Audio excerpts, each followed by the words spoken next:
Цель сеанса – найти и исправить те решения, ту матрицу, те подсознательные контракты, которые мешают мне в физическом мире встретить родственную душу.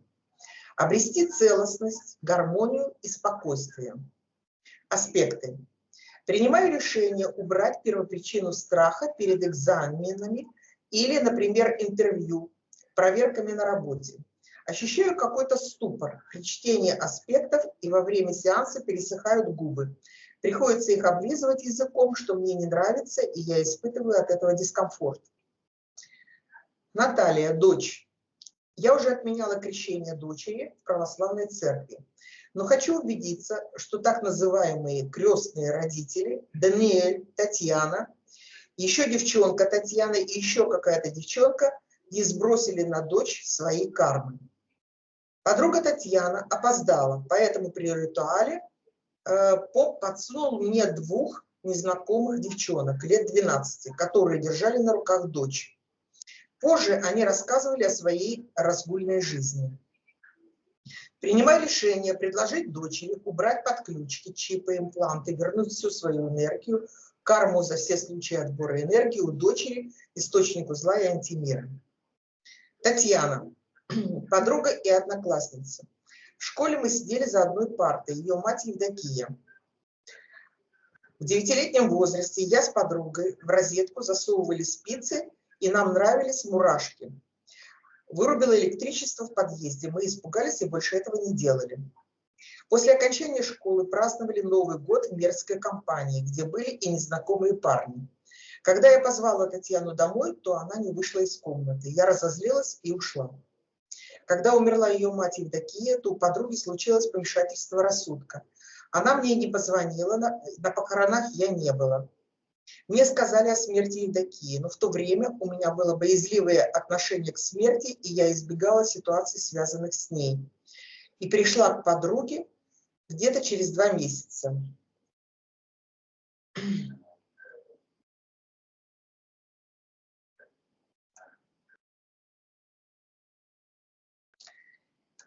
Из-за многочисленных наркозов у подруги проблемы с памятью. Она ничего не помнит. Живет далеко. Мы уже не общаемся. Я ей благодарна за дружбу, но у меня чувство вины перед ней. Ее мать часто мне снится, и при жизни она хотела от меня помощи.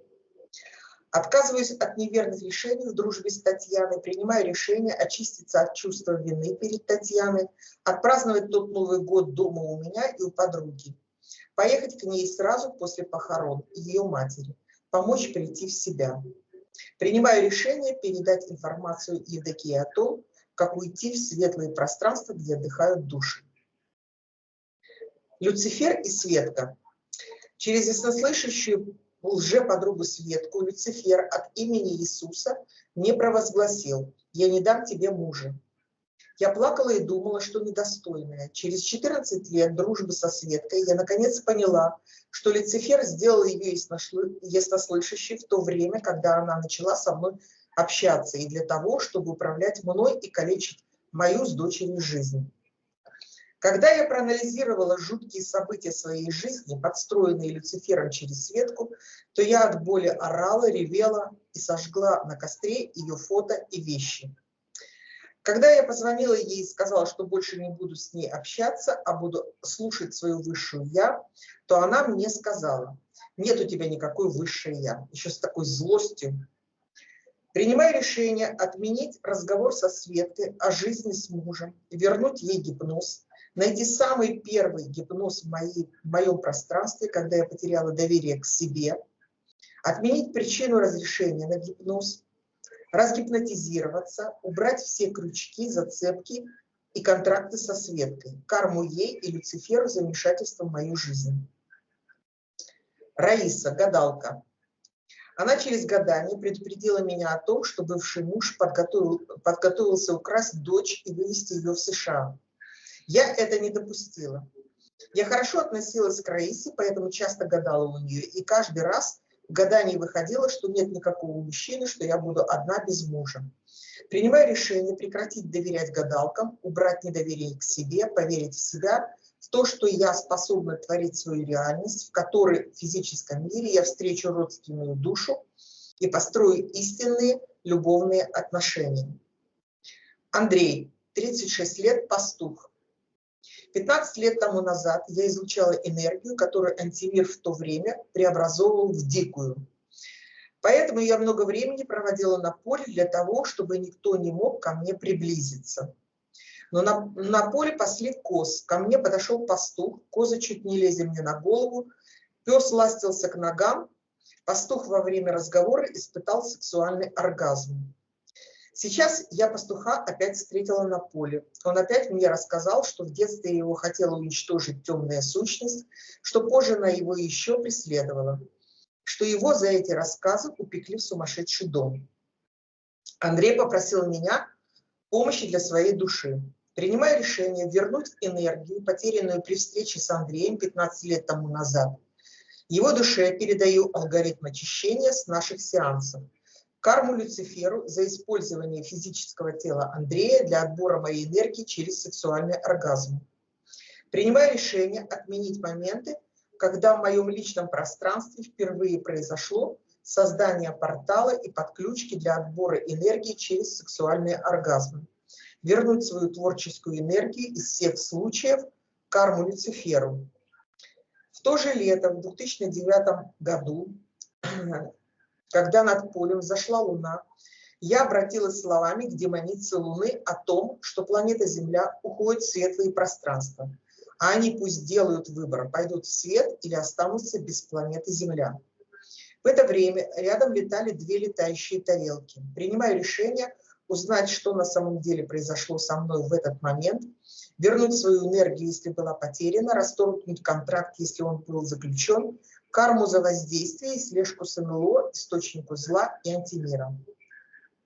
Ира, подруга Владимира до того, как он стал мужем моей дочери.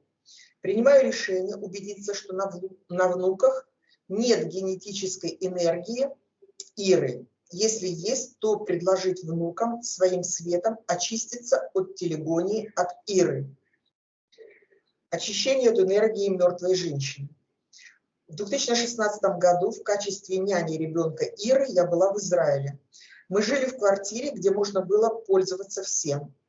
Я, как в магазине, померила несколько пар обуви хозяйки квартиры. А потом по оставленным фотоальбомам и религиозным вещам я поняла, что нас обманули, что все вещи остались после умершей женщины. Принимая решение в том моменте заменить проживание в лучшей квартире, если есть, то очиститься от энергии мертвой женщины. Вифлеем. В храме Рождества Христова в одной из колонн были отверстия, и мне кто-то сказал, что можно всунуть туда пальцы руки и загадать желание. И я это сделала. Принимаю решение узнать, что на самом деле произошло со мной в этом храме. Отменяю решение засовывать пальцы в колонну, вернуть свою энергию, если была потеряна. Иерусалим. В храме Грома Господня, в плите, под которой якобы располагалось место погребения Иисуса, прикладывала голову, крестик и загранпаспорт. Принимаю решение узнать, что на самом деле произошло со мной в этом храме, отказываюсь прикладываться к иконам и плите, вернуть свою энергию, если была потеряна. Стена плача в Иерусалиме. На женской половине стены плача я оставила в камнях записку с желаниями. Принимаю решение узнать, что на самом деле произошло со мной у стены плача, отказываюсь там всовывать записку с желаниями, принимаю решение вернуть свою энергию, если была потеряна. Елизавета, 10 лет, ведет себя как одержимая, мешает мне проводить занятия. Передаю с наших сеансов алгоритм освобождения душе Лизы. Все. Есть вопросы, Евгения? Что-то непонятно? Ну, по поводу этой Ирины, которая была подругой Владимира. Каким образом мы сможем, конечно, найти это? Но это связано с твоими внуками. Если что-то выйдет, а так конкретной ситуации не вижу.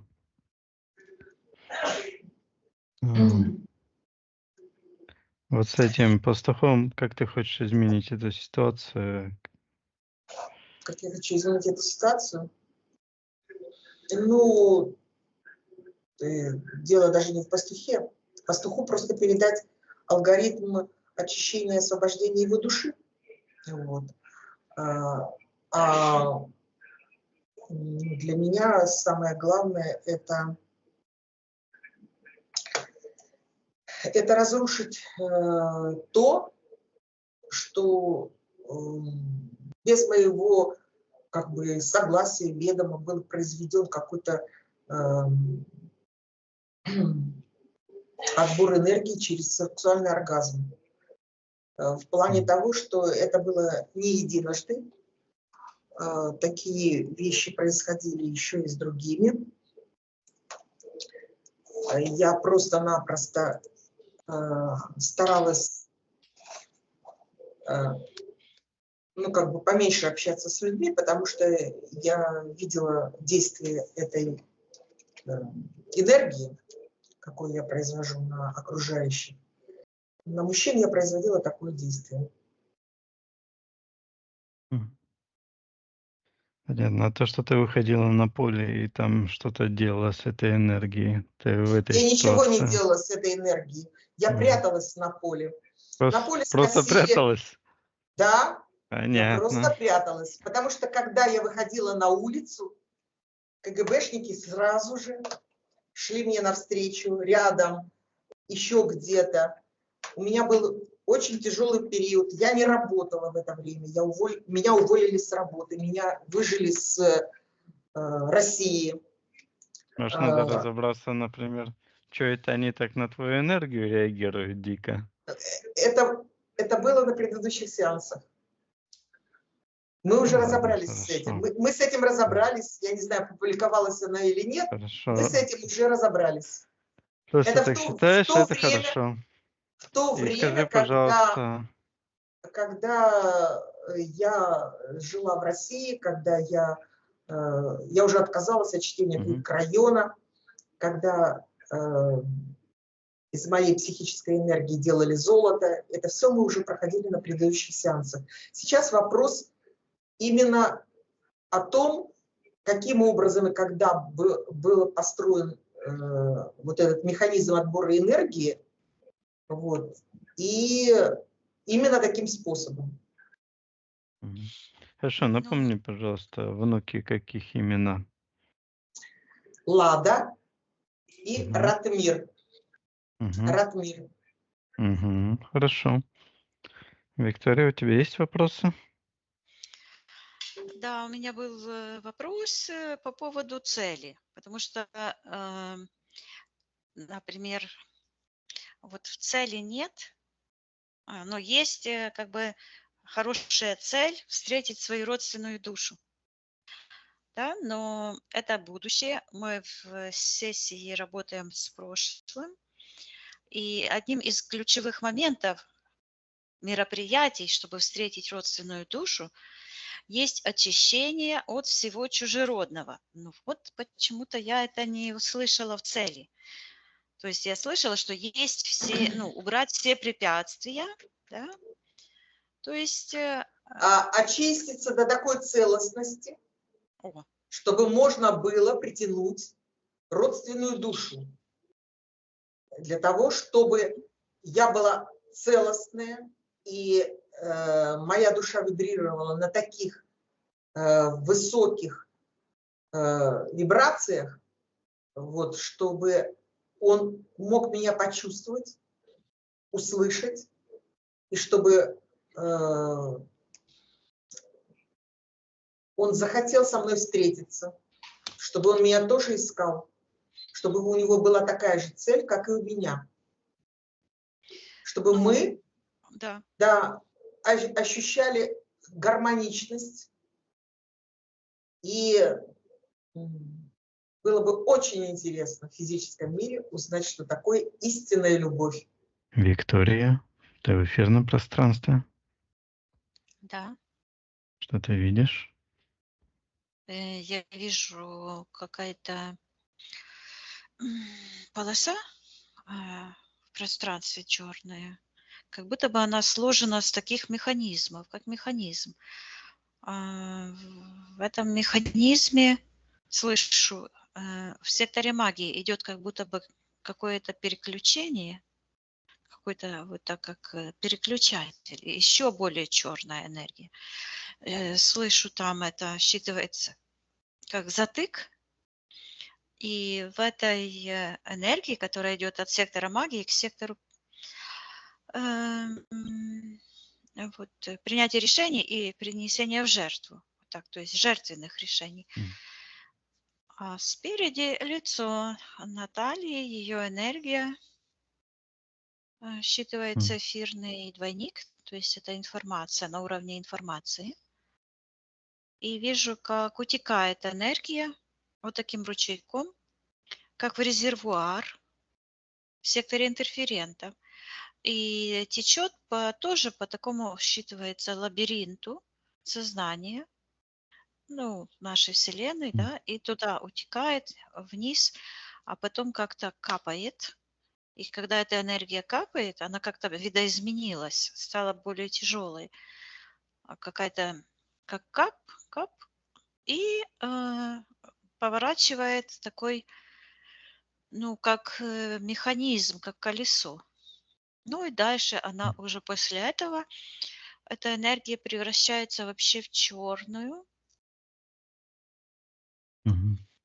Вот, и дальше еще течет туда, уходит. Там какой-то, ну, вот этот механизм, колесо, считывается как преобразователь человеческой энергии в деструктивную, демоническую. То есть она меняет характеристики из человеческой психики. Вот демоническая, она какая-то другая. Вот она, вот это очень сильная, магическая, черная, тяжелая, вязкая энергия, тяжелая. И она считывается, вот я смотрю на нее, она считывается деструктивная, паразитическая и имеет такое, как залезть. Вот она буквально вот по тем каналам, по которым я смотрю, она пыталась ко мне пролезть. Мне пришлось это все, считывается заразное. Ой, Виктория, защищайся. Так, а вот этот интересный механизм преобразования, каким образом вообще человеческую энергию преобразовывается в эту гадкую? Ну вот в этой ситуации я вижу тот случай, что Наталья рассказывала с Андреем. И сейчас мы можем, ну, я заморозить это все могу. Заморозь, Виктория, эту И ситуацию. да, мы рассмотрим. Потому что вот где лицо Натальи я вижу ту ситуацию, когда она стоит, и мы вот рассмотрим, как это происходит. Вот я прям слышу во время семяизвержения. Хорошо, Виктория. Тогда это заморозь, отсоединись от этих ситуаций. На счет 3 найди в эфирном пространстве эфирное тело Натальи. Наталья, 1, 2, 3. А вот это все, оно как будто тянет ее вниз. Вот эта вся конструкция, на ней вот такая, как черная пелена. Она как шар такой большой. И очень много энергии на самом деле. И позитивной, и деструктивной. А вот эта деструктивная, как будто этот шар, сияющий внутри, вот как покрывалом накрыло. И там вот эти все ситуации. Вот. Пересчитай эфирное ДНК. Наталья Налейта.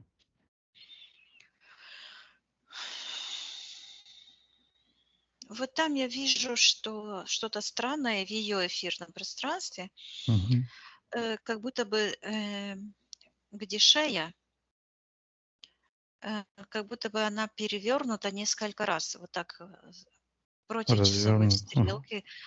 И там буквально вот этот, знаешь, как считывается зажим. и она такая, как удлиненная, и вот так, и имеет отношение к этому выключателю какому-то. Мгм. И вижу М. там, так, сейчас я ее, да, это она, я вижу ее лицо, но у нее на глазах такая энергия, как две птицы, черные птицы, и как будто эти птицы вот так крыльями пытаются прикрыть веки, закрыть. И идут в сектор интерферентов такие, как реснички. Да, это считывается как фашизм, предательство себя. Мгм. Хорошо, Виктория, спроси у Натальи, разрешает ли она потрудиться с ней для нее. Да, она разрешает. Мгм. Кого нам лучше начать, Виктория, посмотри. Ну, давай по аспектам пойдем. Вот с этим Андреем, который проявился, и вот в секторе магии, что это за затык такой? Мгм. Так, вот это ситуация, которая заморожена, да, Виктория?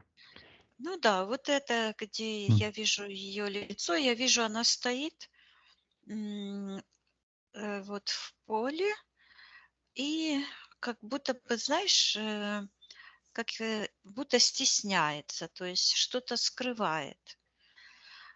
А, Я ее Мгм. спросила, что она скрывает, а она показывает, что у нее под юбочкой как шарик такой, буквально платье, как будто вот так, как покрывает этот черный, эту черную энергию из сектора интерферентов. Она идет,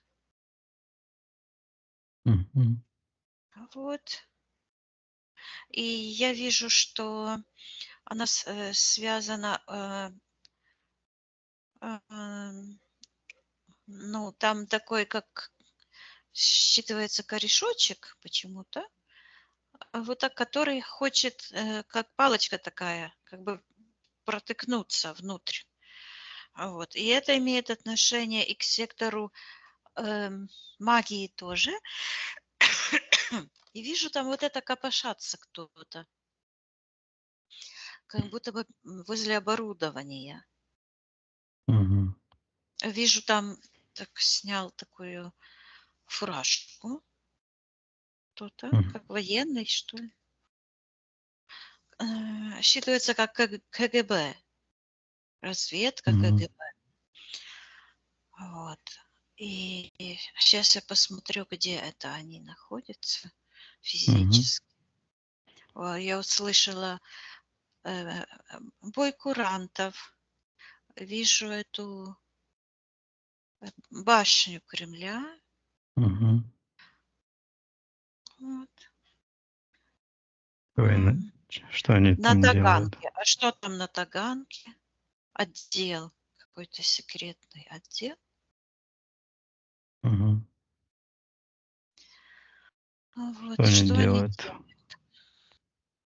Сейчас я физическое видение включу Мгм. и посмотрю. Странно, сидит мужчина в кабинете, такой как лаборатория. Сидит мужчина, и Мгм. вот такой светлый, да, но Мгм. вытянутый вниз, как будто с рыбьим хвостом. Сейчас я его спрошу, кто он. Мгм. Он говорит, что он излучает энергию, считывается как маг, Кашпировский, Мгм. а лицо его вижу. Мгм. Вот, и он говорит, что он проводит какие-то сеансы. Говорит, сеансы излучения энергии. И вижу, как его э, у него, вот я вижу, как это происходило, у него как будто сначала он светлый такой садится, и у него считывается как телепатическое, от него такие лучи идут, телепатическое считывание, Мгм. и потом он вот так как бы начинает углубляться внутрь, и вместо этой светлой энергии в него входит э, другая, черная, вот эта магическая. И по этим светлым считывается по проторенным путям, то есть по этим энергетическим связям с людьми, он к Наталье подключается. Мгм. Начинает вместо светлой этой паутинки, по этой светлой паутине начинает буквально вот это так продавливаться с таким напором, и это черная магическая энергия, и активируется вот этот пендерочек, который как будто бы под юбочкой у Натальи. Мгм. И Наталья говорит, они ищут меня. Вот Мгм. там, где она стоит там на поле и говорит, они ищут меня. И вижу, как ее энергии и энергии этого Кашпировского вот так вот связываются в одно место. Вот где-то вот здесь подписание контрактов на уровне сердца идет. Там звучит Кашпировский, и вижу такие два кольца, которые как будто на машине, как свадебный кортеж, такие М. два кольца. Э, И я слышу брак с коммунистом. Мгм. Так. Хорошо. Это какая-то отдельная ситуация, вот эта свадьба, да, которая связана с контрактом, да? Сейчас я посмотрю. Мгм. Это, я слышу, следствие Мгм. этой взаимосвязи. Мгм. Давай, Виктория, посмотрим, что это за энергия, которую Наталья там прячет, вот это пиндорочек, который коричневый там был у нее. Ам, Ну, вот этого Кашпировского, и вот эту, он считывается как слуга. И Так, опять эта фуражка, он служит, кто я хозяин слышу, этого? М. мафии, я слышу, коммунистической мафии. И вижу такая вот звезда красная, она считывается магическая. И вижу вот эти куранты, и это звезда. И она считывается, звезда смерти. То есть это Мгм. магия, то есть это власть полностью как бы Мгм. построена на магии, на контроле магии. Я вижу вот эту лабораторию, и вот меня что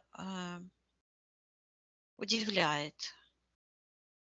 Вот Так. этот человек, который садится, он садится в это кресло, как будто светлый. И вдруг что-то происходит, я слышу переключатель. И это сознание, вот эта энергия светлая идет вниз, но она сначала сделала свою работу.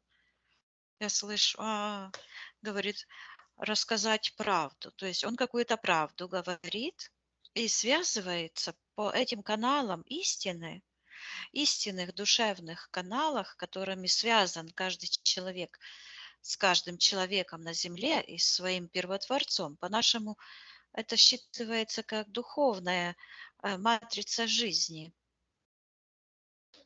Мгм. А вот эта черная, это, ну, она считывается заземленная. Это магическая, заземленная, материальная. И я вижу, почему она. И я тут же вижу этого, который с водичкой там, лицо его вижу такое мягкое. Чумак. Мгм. Вот баночки вот эти. Это проект КГБ. И я вижу, что вот как Кашпировский, точно так же этот Алан, вот слышу, Алан Чумак. Мгм. Они, обращаясь как к духовной части человека, как бы возбуждают эту энергетическую связь, и потом уже по этой возбужденной энергетической связи проталкивают вот эту энергию наглую, физиологическую. Вот она так и считывается, приземленная физическая, физиологическая энергия. И вот эта Мгм. демоническая, она и есть физиологическая, вот это насильственным путем. Так, а Да. что это за А, переключатели? переключатель. Мгм. Что это за механизм? Так, там какой-то вот этот стоит, который считывается профессор в этой фуражке. Но он военный, но почему-то профессор. Мгм. И он вот так этой фуражкой прячет что-то. Это за профессор приказываю ему назваться, кто он такой.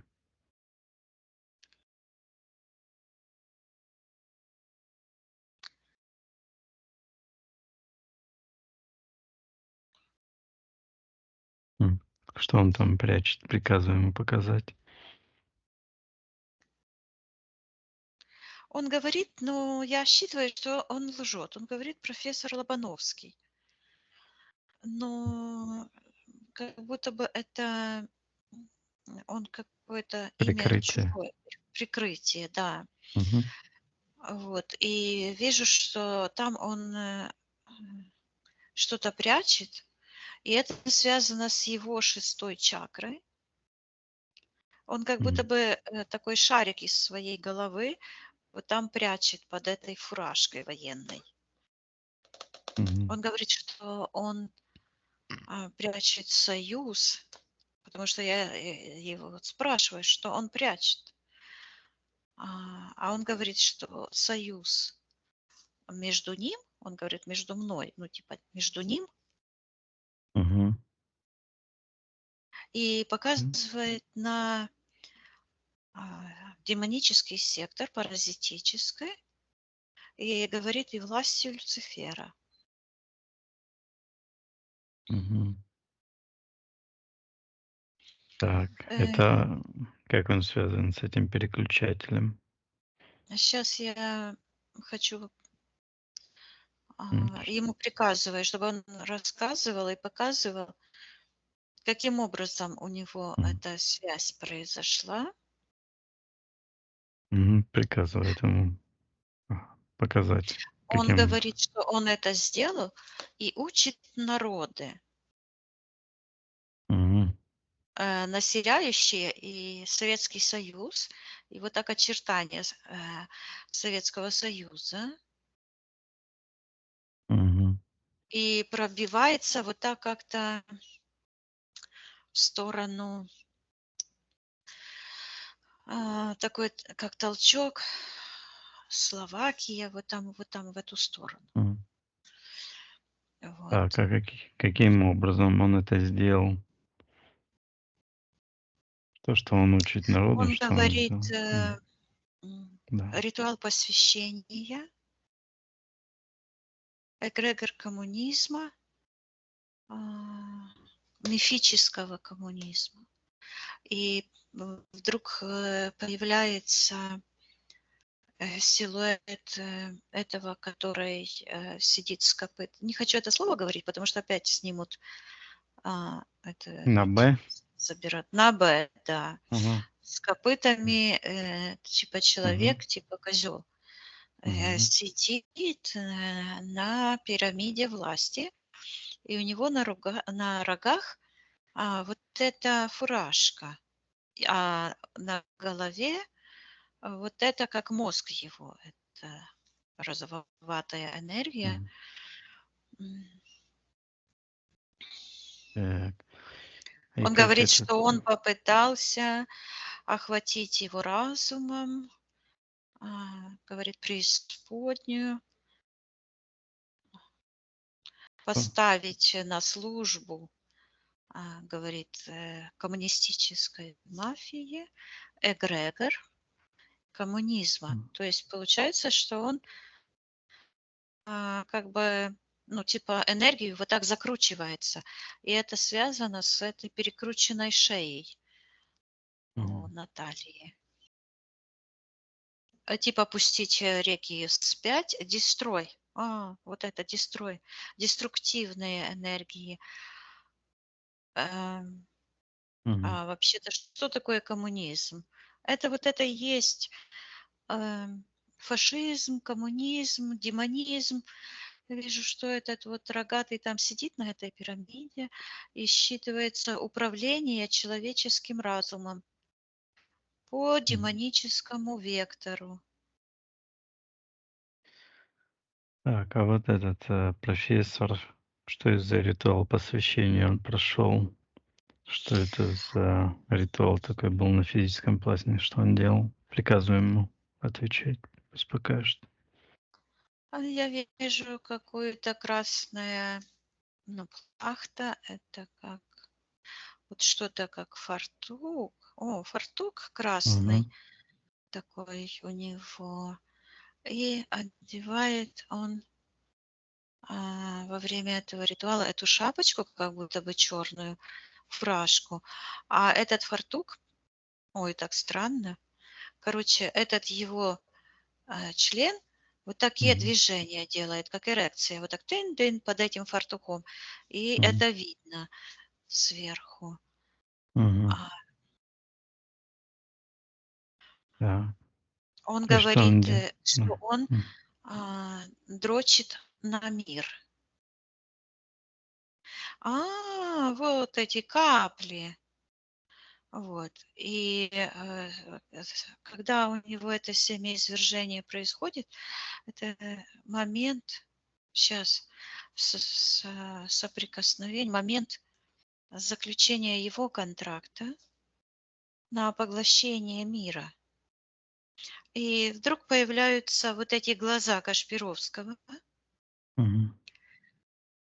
Вот они с этим Аланом как будто бы в одной связке.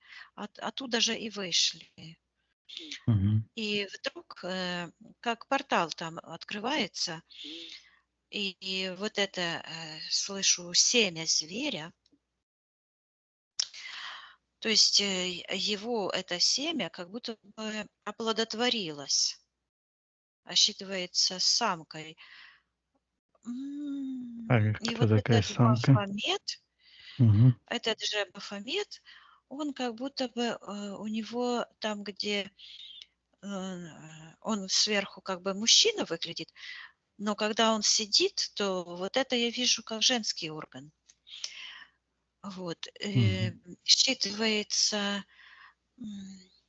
яйцеклетка матрицы зла.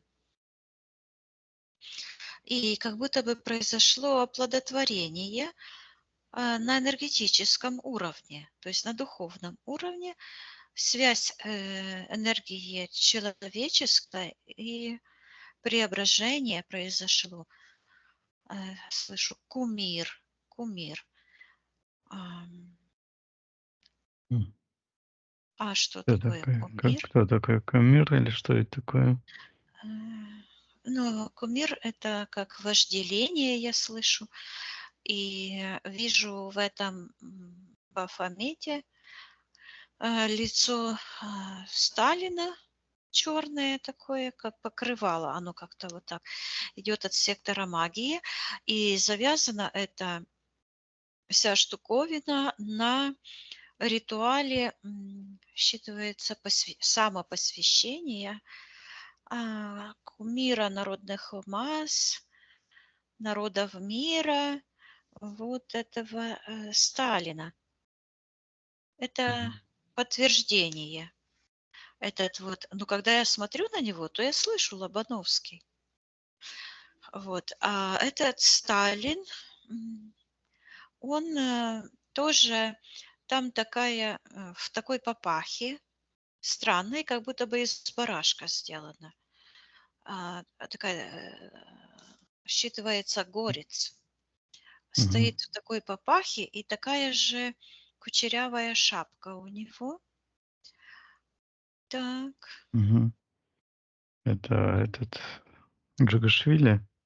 да, это он. И я вижу его молодым, совсем молодым, считывается семинарист. Тоже 7. Да, ну семинария, вот тоже Мгм. странно, да? Мгм. То есть семинария– это то, что семя сливается с человеческая энергия с демонической. Мгм. И Так, и я что слышу, этот? угрожает миру, Мгм. и там идет вот скрытая агрессия, да, и Мгм. вот эта энергия любви вынужденная. Это она считывается вот как, например, семяизвержение мужчины, который насилует жертву свою, да? Это Мгм. противоестественный процесс. Вот точно так же идет противоестественное зачатие новых энергий, когда вот этот ритуал посвящения, через ритуал посвящения люди поддерживают эту мафию, вот этого идола, то есть это вынужденная, как бы отобранная насильственным путем, ложным Любовь. путем Мгм. любовь народов, да, людей эм, к этому насильнику возбуждает матку зверя, вот этого, вот буквально, и происходит, я слышу, отчуждение человеческой энергии от физического тела, и вот вся эта энергия потом капает в, ну, то, что я в начале рассказывала, льется, М. потом преобразуется, потом капает. М, И там происходит внизу, там, где уже еще туда я не заходила, я вижу, что там рождается человеческий детеныш. И я вижу вот таким образом был воплощен какой-то ребенок черный, считывается семя зверя. Что А, это за ребенок? И вот он идет, я слышу, вот через магический сектор, потому что магический сектор, он показывает присутствие человеческой воли человека, да, потому что Мгм. демонический отдельно, но после этого слияния с человеческим рождается, я слышу, новый Сталин, М. семя зверя. И этот новый Сталин сейчас на физическом мире присутствует он? Сейчас Мгм. слышу zero, то есть какой-то нулевой 0? ноль, нулевой М. процессор какой-то. Я слышу рожденный М. заново, и там вот это перекручена вот так энергия от женщины, считывается слабоумной женщины. Тоже М. тут вся какая-то очень черная рождается. Сейчас я посмотрю. Мальчик рождается. Человеческий детеныш, я слышу, с гнездом зверя внутри. И у него вот там, где нижние чакры, там, где мужской орган, вот там Мгм. семя, вот это все семя, семенники там, ну вот эти органы мужские внутри, которые спрятаны. Там находится, считывается колдовское гнездо. Вот вижу гнездо. И Мгм. семя зверя. И там такие яйца лежат. Сейчас я, подожди, почищу пространство, отсоединюсь. Это Секторе. именно то, что 3 года назад, с чем мы с тобой там воевали с этими гнездами, помнишь? Мгм. Это Так, вот это все, и вот оно и есть. яйца эти. Мгм. Да, яйца, эти гнезда, эти птицы. И Наталья считывается как ключ к распознаванию семени зверя. Так, а кто он?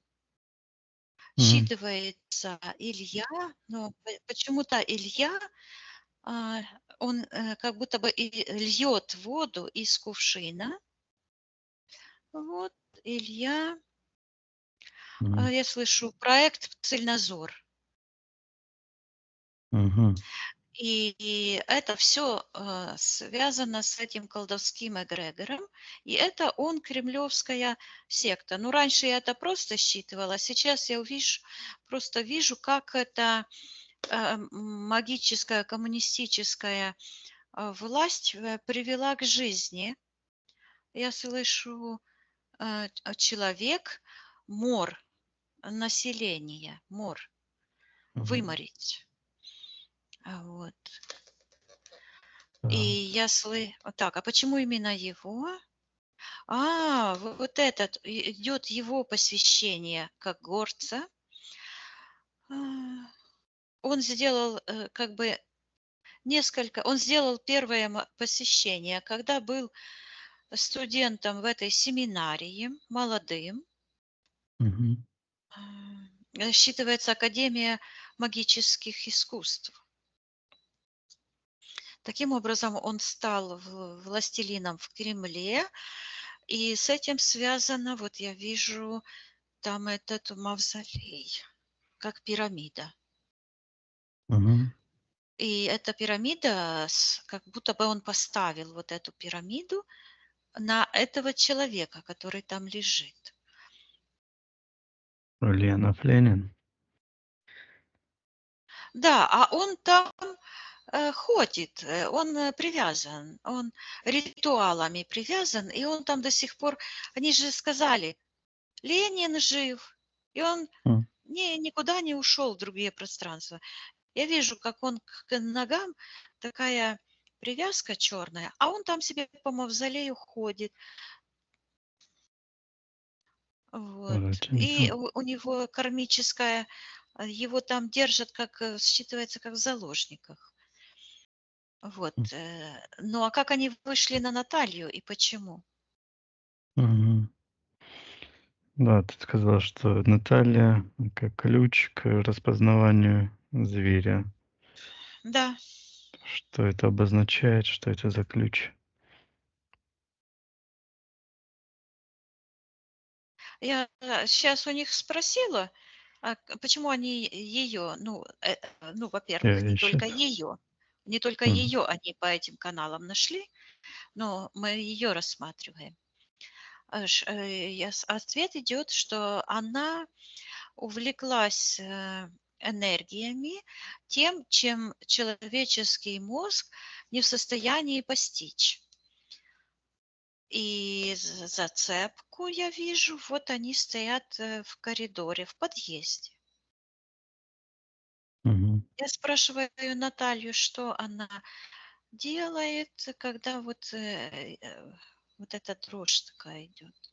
Она говорит, что ей интересно вот это преобразование человеческой энергии, духовной, в физическую, материальную. Мгм. Потому что я вижу в тот момент, когда вот этот ток ее пробивает, то происходит такой же, Это когда она спицами баловалась с розеткой. да, да. Мгм. И вот почему я вижу, она таким образом подвязалась в эгрегор самоубийц.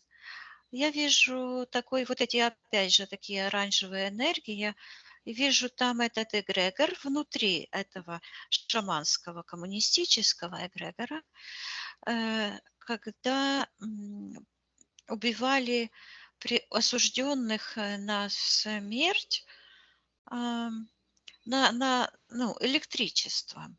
Мгм. И я Ага. вижу, что во время этой манипуляции как бы идет слияние человеческой души с низковибрационными, с этими магическими энергиями, и душа буквально расщепляется, я слышу, и она просто перетекает, то есть превращается в черную энергию, я слышу бесфокусную. И я Мгм. вижу, что в тот момент, когда Наталья увлеклась вот этим, и ключевой момент, вот она выключила этот рубильник, но остался след. И по этому следу вот эти, я Мгм. слышу, это буквально лаборатория гипноза. Мгм. Там целая, как ферма, много людей. Я слышу гипнотического характера. Они М. уязвимы сильно, то есть они сами жертвы. И Мгм. как бы я сейчас одного возьму, спрошу. Ну вот, Кашпировский этот, Мгм. и Чумак, они как будто бы тоже связаны в одном, только как-то разделены. У них, я слышу, пафос другой. Кашпировский черный, а Алан как будто бы белый. Но Алан это сплошной гипноз, то же самое, а Чумак сплошная магия. И Кашпировский пробирается по магическим путям, по матрице черной магической, которая есть в человеке. То есть это, ну, в человеке Мгм. я вижу, я подумала, а что в человеке есть магическая энергия? Нет. То есть при фокусе. М. Вот оно что. Смотри, Мгм. я слышу, генетическая формула человека, фокус, э, из-за того, что он держит фокус на конах первотворца, то есть доминанта божественного духа. Мгм. Вот именно фокус внимания, вектор внимания человека удерживает его физические энергии в человеческом пространстве вот этом и позволяет быть целостным на этих низковибрационных э, пространствах, энергиях. То есть Мгм. дух человека, божественное направление его, вектор, цель, удерживает его целостным и дает ему возможность очищаться. Я буквально это вижу, как человек своей целью быть, ну, то есть придерживаться конов жизни, буквально поднимается мысленно вверх, духовно, и буквально его эти энергии, которые отяжелевают время от времени из-за ситуаций разных, он их просто выбрасывает, очищается. Ну вот в случае с Натальей, она там, я слышу, фокус внимания перенаправила в тот момент. Я вижу, это тот момент, когда она всовывала эти штучки. Ну, нет, я вижу, что буквально вот это, когда она дрожала, да, то там этот контракт заключен. Я слышу с Мурашки. подсознанием М. Люцифера. То есть ее вибрации мысли, ну, ее вибрации соединились, как бы, ну, сонастроились с вибрациями мышления и законов магии. И вот вижу, там стоит этот горец, осеменитель всех.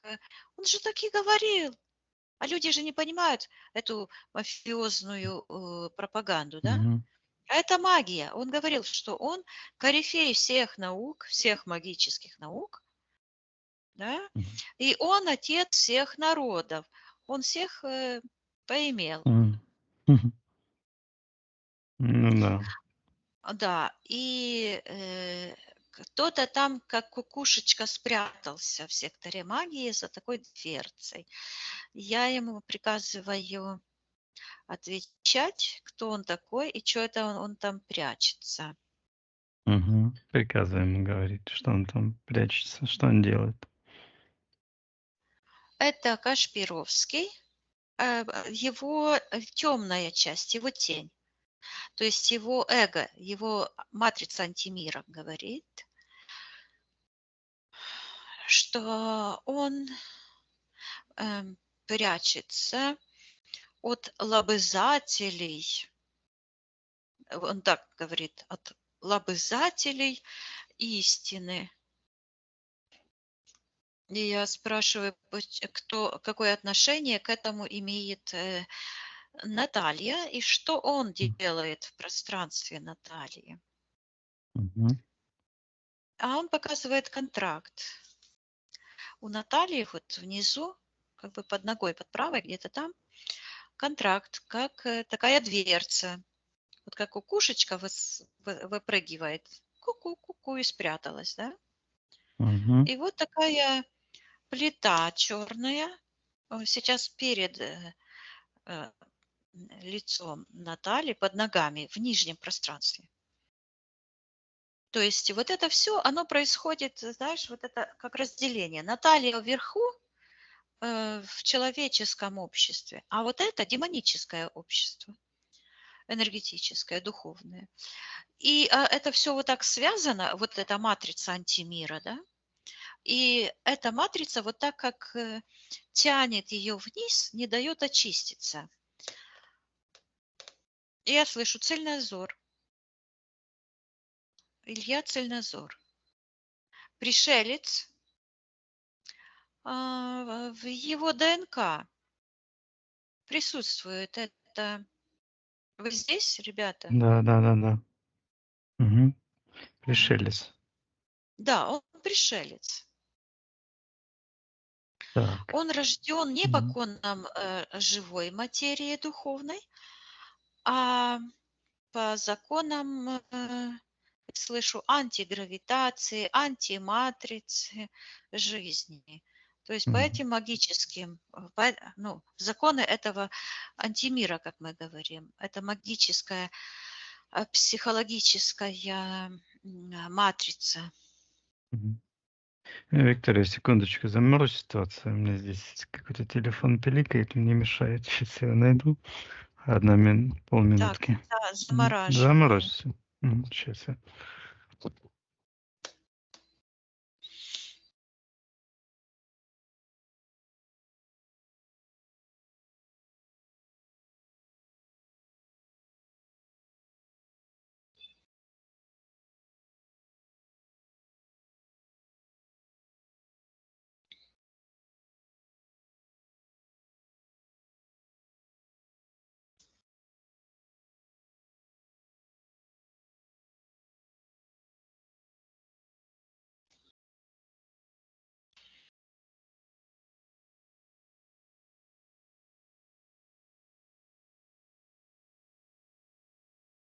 Так, нашел, убрал.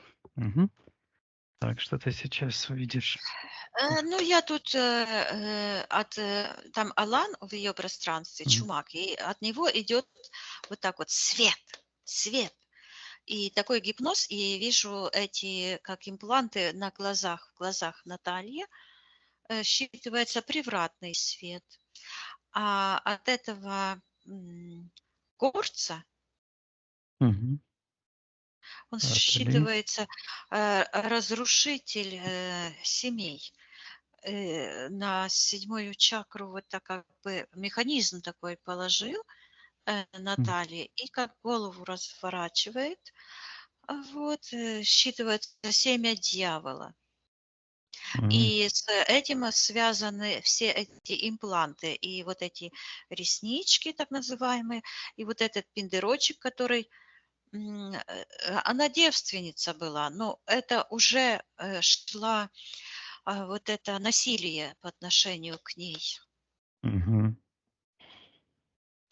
Так, а где контракт Натальи?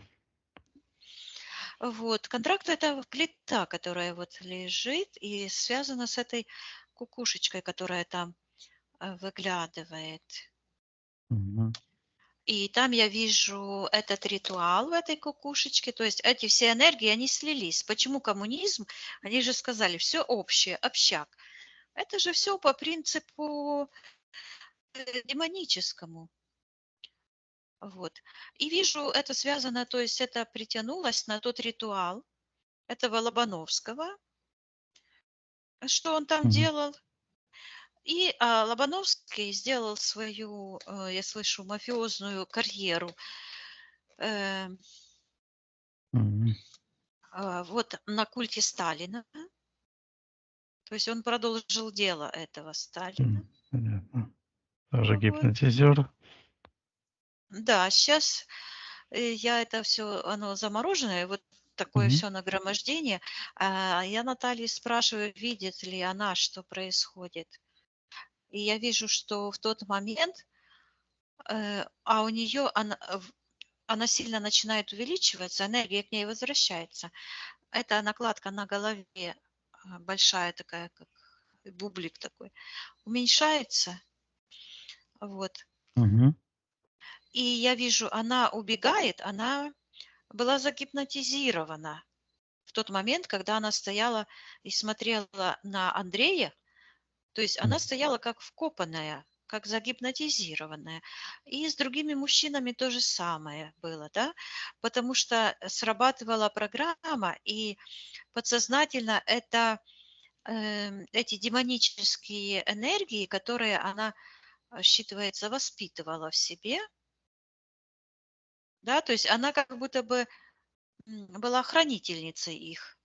Они жили Мгм. своей жизнью отдельной. И вот этот Андрей, он Мгм. считывается психически больной, демонический, да. Вот, а она просто стояла и ничего не делала. И вижу, она подбегает к нему, Мгм. снимает с глаз вот эти белые накладки этого Алана Чумака, вот, эту магическую бляшку а, этого гипнотизера, считывается Сталина. То есть Мгм. этот Кашпировский на самом деле насаждал эти энергии Сталина, этот культ привязывал людей. И она показывает этому мальчику, он считывается мальчик, Мгм. показывает, что с ним происходит, потому что его это эго, энергии вот взаимодействуют с теми, которые, ну, они как бы Мгм. под ней, под юбкой, в ней, вот так вот, без их разрешения как бы. И я Мгм. вижу момент, когда какой-то ритуал с женщиной был, насилие. И эта энергия уходит от них. Я передаю Наталье, Мгм. чтобы она эту карму отдавала всем насильникам, и она берет как этот камень. Да, и Мгм. я вижу, что в эфирном пространстве они посадили, она девушка как будто бы, женщина молодая. Она сидит, я слышу контроль КГБ. Она сидит, и они по матрице жизненной подключились к ней, к ее сознанию. Я вижу на голове точно так же, как у этих людей, которые там считывается лаборатория гипноза. Вот. Не удивлюсь, если это лаборатория гипноза, которая существует, этот канал, тем же самым занимается. Вот. И они мысленно ну, как бы энергетически подсоединились к ней. И я вижу, ну, сказать по правде, я это вообще первый раз такое наблюдаю. Вот Мгм. она в платьице, как молодая девушка, вот сидит, как замороженное, вообще замороженное. Такое платьице, как белое, с такими красными какими-то узорчиками. На голове подключки, как присоски, и тянутся прямо к таким же, я слышу, мыслительным процессам этих гипнологов. И что эти по этим присоскам энергию Ну, управления или это, что? М. да, я вижу, что таким образом идет управление народными массами. Там целая лаборатория, а, считывается магическая, Мгм. гипнотическая, магическая лаборатория Кремля, а, М. лаборатория гипноза, магического гипноза. Мгм. Так, ладно. Со стороны Натальи. Я ее спрашиваю, видит ли она вот этот шарик, который у нее под юбкой. Оно выглядит как шарик, и он уже не черный, он уже посветлел, с таким пиндерочком, Мгм. отросочек такой, корешочек. И он уже не такой черный, и такой, это самое, и такой, но этот пиндерочек, ну, черный, и подключка к нему. И я спрашиваю, видит ли она, и она говорит, что на ней магическая одежда. И показывает, что это платье чужое, что оно ей не принадлежит. Это считывается магия сама над собой. И М. она показывает, что ее одежду, ангельскую, божественную, она говорит, украли в тот момент, когда подсоединились. А что за контракт? Мгм. Давай посмотрим, Виктория, что это за контракт, когда она его подписала. Так, я вижу, по этому контракту она получила вот это, я слышу, искривление шеи. Вот это буквально как веревку М. завязали вот так вот.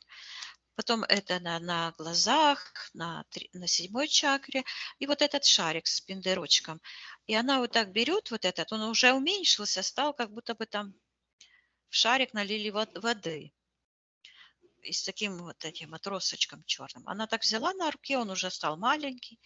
Так это, испытала его. И Мгм. поворачивает вот этим пиндерочком прямо в этот контракт. Как шандарахнула. Такая, и там произошел такой, как ядерный взрыв энергетический, прям все затряслось. И я вижу, Мгм. как она говорит с этой девушкой, подружкой, девочкой, отговаривает. И я вижу, как она отменяет свое решение втыкивать эти какие-то Спицы? спицы, как будто Мгм. они серебряного цвета, такого, алюминиевые, Мгм. туда втыкивать, да. И я вижу, как она этот тумблер, с этого тумблера снимает эту черную энергию. Я ей передаю, что она сейчас может забрать ее всю энергию духовную, жизненную. Мгм. Вот. И в этот момент эта девушка, которая, то есть это программирование, я слышу космическое программирование, НЛП-программирование в духовном уровне. Это то, чем Кремль занимался всегда и занимается до сих пор. И вот эта девушка, которая вот с правой стороны, как она могла мужчину найти, если ее место мужчины занимал вот этот гипноз? Вот она как бы сидела, вот почему мужчины а, Мгм. э, это делали без ее согласия, да? Мгм. Вот, то есть эти программы жили отдельной жизнью. И ее мужскую часть ментально занимала вот эта программа. Я слышу программирование себя на М. секс, а, ну, с демонами, с демоническими энергиями. И это является вот этим и ключом, я слышу, к пониманию цельнозора, а он что-то там ухватился за его пиндер. Почему-то вот так Мгм. хватается, прячет. Я это замораживаю, я ее Мгм. спрашиваю. Она опять говорит, что ее священные одежды украли. Мгм. Это как? Каким образом? Она показывает какое-то пространство и показывает на два, говорит, гипнотический эффект, как будто бы тарелки летают, вот одна и вторая. Но это не естественные тарелки инопланетян. Это считывается гипнотический эффект, вот связан с этими ребятами с Кремля. То есть вот М. эта вся, вот они все Мгм. в ее пространстве, и они все между собой вот так вот связаны. И этот, как же его, Джугашвили, Мгм. Джугашвили, и Иосиф Виссарионович. Лобановский, Мгм. да, и Мгм. Лобановский, и Ленин, и Сталин, и вот эта вся эти все структуры, и считывается, опять я слышу, лаборатория гипноза. Мгм. Мгм. Интересно, а вот эти ребята с лаборатории гипноза, они имеют какое-то отношение? Сейчас Как это так? Ну, заморожу и мгм. найду. Мгм.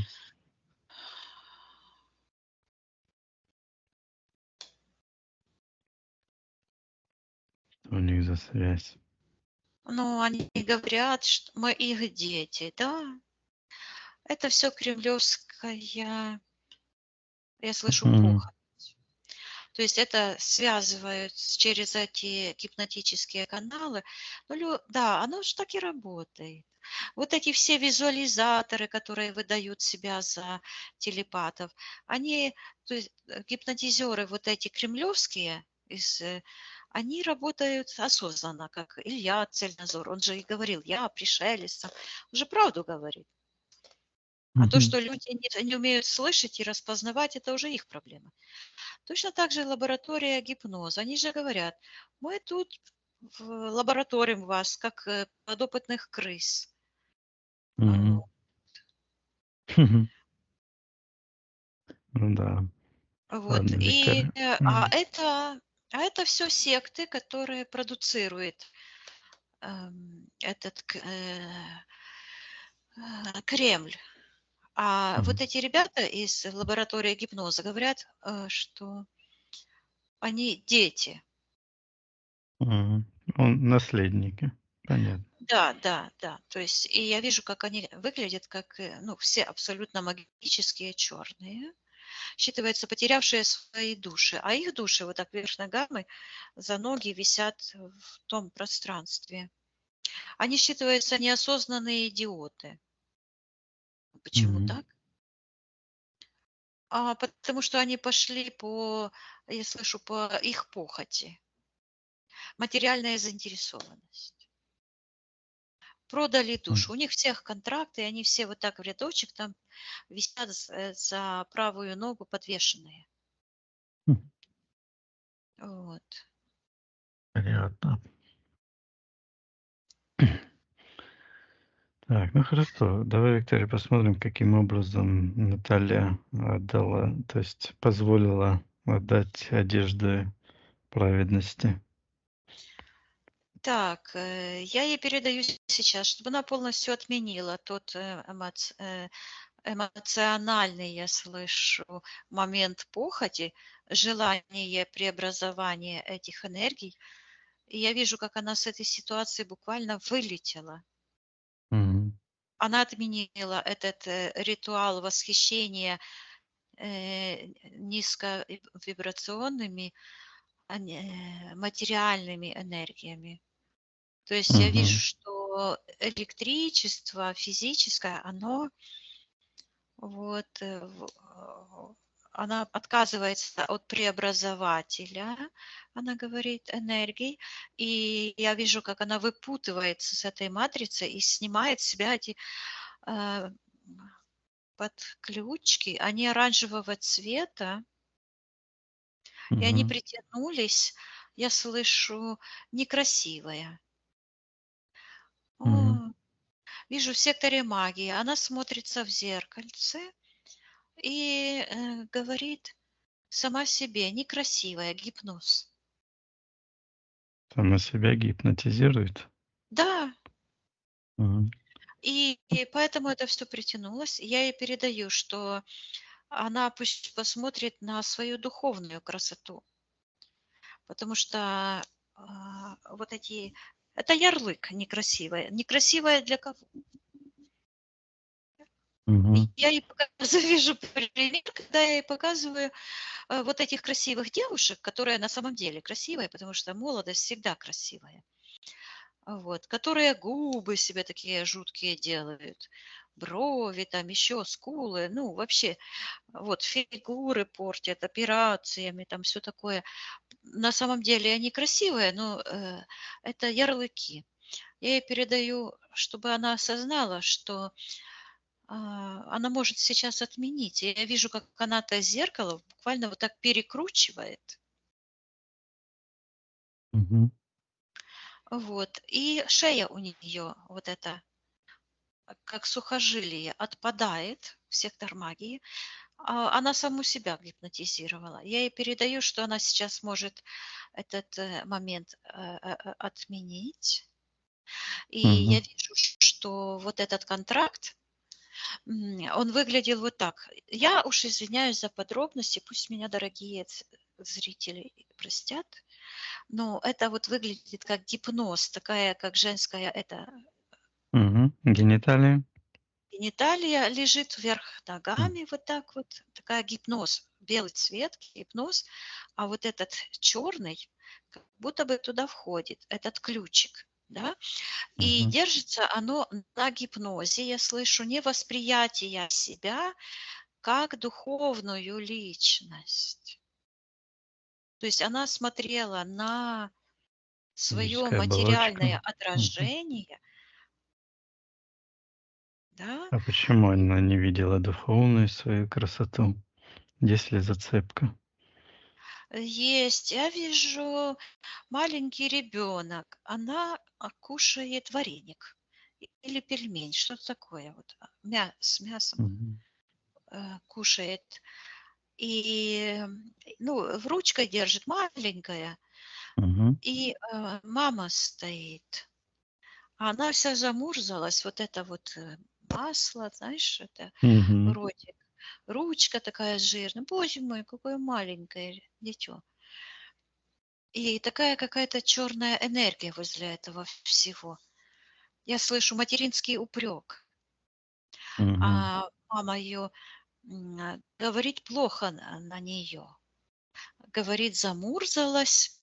И буквально звучит как ну, по-украински потвора.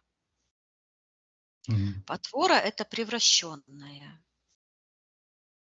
Мгм. Так, как отреагировала на это Наталья?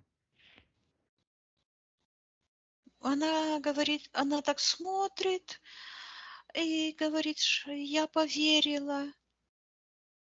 А я Мгм. ей говорю, что она сейчас своим, буквально звучит, разумением может понять, что она может отменить эту обиду на А это мама и страх при Мгм. некрасивый, да, Мгм.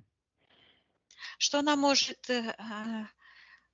и я вижу, как она берет из эту энергию черную, вот так, Мгм. буквально перемещает, открывает как дверцу у мамы внутри, а это мамы тень, то есть ее темная часть.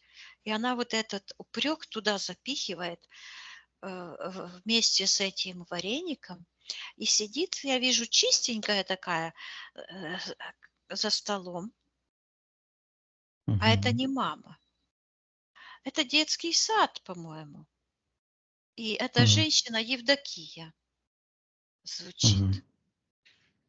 Вот, М. ну, М. выглядит так, Понятно. что она сидит Мгм. такая. Это я ей передаю, что вот это синдром быть хорошей. Я ей передаю, что она может быть такой, какой она есть. Замурзанной, опрятной, неряшливой, какой она захочет. Никому к этому нет никакого дела.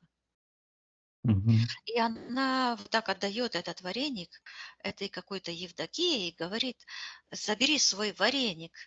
И я вижу, как она снимает это платьице белое с красными этими. А красное — это упрек, я слышу, М. агрессия. Вот, снимает, и как ангел в таких одеждах поднимается вверх. Я ей передаю, чтобы она стерла эту ситуацию. И вот это зеркало перекручивается вот опять, и она сияет, лицо ей сияет, я вижу ее лицо, а я ее всегда считываю как душа душой, когда только вижу лицо Натальи, у меня такое, знаешь, как такое умиление, такая любовь к ней, потому что я считываю вот эту ее заботливую, прекрасную душу. И я ей передаю, что она полностью выталкивала все эти ситуации и разоблачала эту проекцию навешивания ярлыков. Пусть она прекратит. Вот это я слышу. Протерпела. То есть опять это зацепка. Это Мгм. ситуация, которую она рассказывала. Я передаю, она буквально выдувает из себя. Я передаю, чтобы она выталкивала все эти энергии, все эти зацепки и разорвала этот контракт. И она берет этот контракт, который у нее был под ногами. Мгм. Это тот, вот, знаешь, как человек идет, а что-то лежит на пути и запутывает. Вот этот контракт. И она берет с этой дверцы, как кукушечка, знаешь, и вот в Мгм. сектор магии. И этот Алан, я ей передаю, чтобы она зашла в тот момент, вот это вижу телевизор с этими баночками, а за телевизором такие баночки стоят. Чтобы она отдала ему всю его магию и контроль над разумом, и карму за контроль разумом.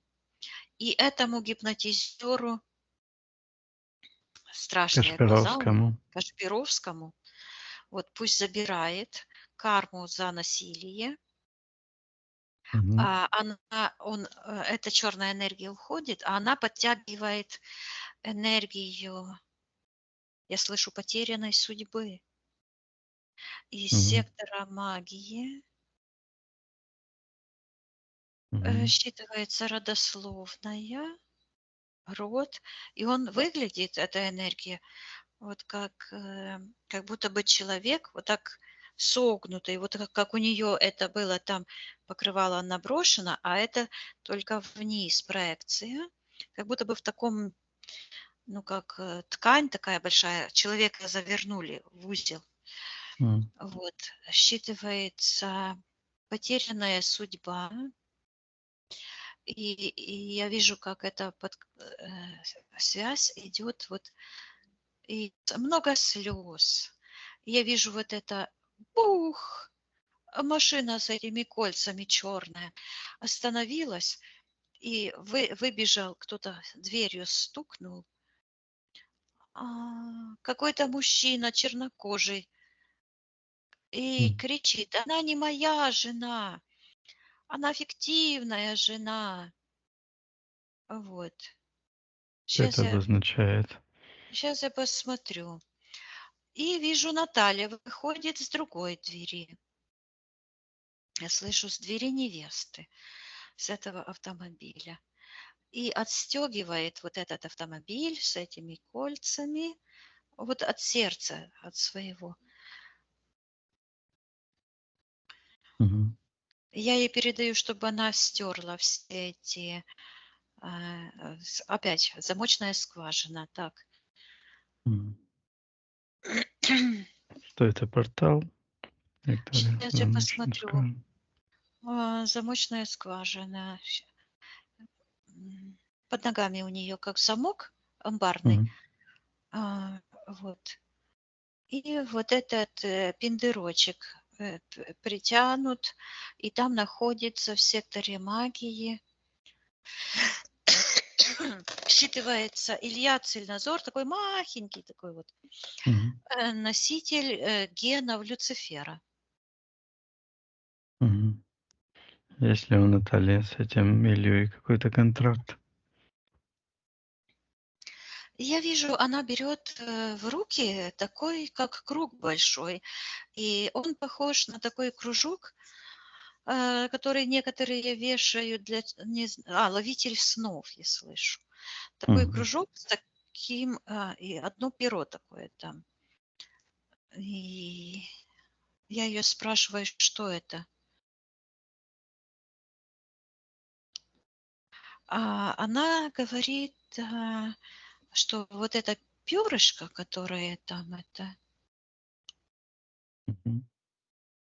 сейчас, это как, ну, как раздражать кожу перышком, да? Мгм. Вот. Она говорит, что это поисковик вибраций.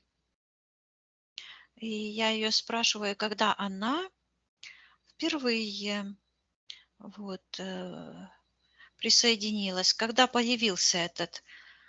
И в секторе магии появляется какая-то секта каких-то белобратцев. Мгм. Какие-то люди, и она среди них, их много таких людей, стоят как в одном, э, такая одна проекция Мгм. энергетическая, один эгрегор, считываются белобратцы. И у одного из этих белобратцев такой какой-то большой треугольник, которым он меряет что-то по земле. Мгм. Это анастасийцы, которые... Да, да, анастасийцы. Вот оно так и М. прозвучало. Мгм. Вот. И он там меряет, и это считывается гипнотический союз с Мгм. эгрегором лжи. И в секторе магии, а сейчас в этот момент какая-то Елизавета появляется в пространстве. Наталья поднимается, а эта Мгм. Елизавета как будто бы вот с правой стороны заняла место тоже супруга. И вижу эти карты, и Мгм. кто-то говорит, мужа не будет. Мгм. Приказывает Елизавете отвечать, что она делает в пространстве Натальи. Она говорит, что она проклинает Наталью на супружескую брань. М. Так. Кто она такая вообще? Приказываю ей убрать все защиты на снятие магии и колдовства. Она, ну, как какая-то сумасшедшая, что ли, с нее этот дух выходит, и она так говорит, Светлана, Мгм. ну, это как будто бы червь ну, сквозь Мгм. какое-то отверстие вылазит. Вот так это вот Мгм. говорит и показывает на эфирное тело Натальи, которое выглядит как вот этот символ цельнозора круглый с этим Мгм. перышком, и называет ее Елизаветницей. И говорит на нее плохие слова, говорит на нее, унижает ее дура, М. Елизаветница, мишура, Мгм. предрассудков. Вот. И этот дух буквально издевается над этим увлечением Натальи Мгм. и Так. угрожает, говорит, что убьет ее заживо, как приказал великий Ленин. И пошла разгулялась эта вся мафия. магическая, коммунистическая. Все там начинают знаешь, как механизм, который передает импульсы друг другу. Вот так это все пошло. Вот эти все секты, я рассматриваю сейчас эту черную матрицу. И вот мне приходит, я читала книгу по психиатрии, который описывал, вот чем отличается телепатическое чтение от простой визуализации. Там описано, что телепат видит матрицу, видит, как эти энергии работают. И вот это мне почему-то пришло. И опять я слышу ключ к разгадке. Наталья, у нее. И сейчас я вижу, что в ее пространстве, вот здесь, уже считывается как табло. Под юбочкой был такой, как шарик, а сейчас такой же, только уже в двухмерной плоскости, как табло, как ярлык, такой кружочек и с таким пиндерочком. Ну, он какой-то уже там повис, этот пиндерочек. И такая подключечка в сектор магии пошла. Кто находится в секторе магии, приказываю проявить согласно физической ДНК. Вижу, там ходит такой, как этот карлик с длинным плащом в шапочке, этот колдун. Так, кто он такой? Что это за энергия? Кто он такой? Приказываем убрать все защиты на снятие магии и колдовства, убрать иллюзии. Пусть Я отвечает. буквально вижу, очень интересно, как это происходит. Это Илья. Он называет себя почему-то не Цельнозор, а называет себя Монастырский. И вижу, как он берет буквально... А сейчас я вижу карму Оксаны Монастырской, этой Моны, да? И я вижу, что он буквально берет ее энергию, и то есть она, я слышу, предала свой телепатический дар, и он берет буквально ее вот эти связи, потому что телепат связан с божественными душами своим телепатическим, ну, по духовным каналам, и отстраненно, я слышу так, отстраненно смотрит на все, на матрицу, на прошлое, на будущее. То есть не вовлекается, просто смотрит. Вот. А она предала этот божественный дар просто смотреть.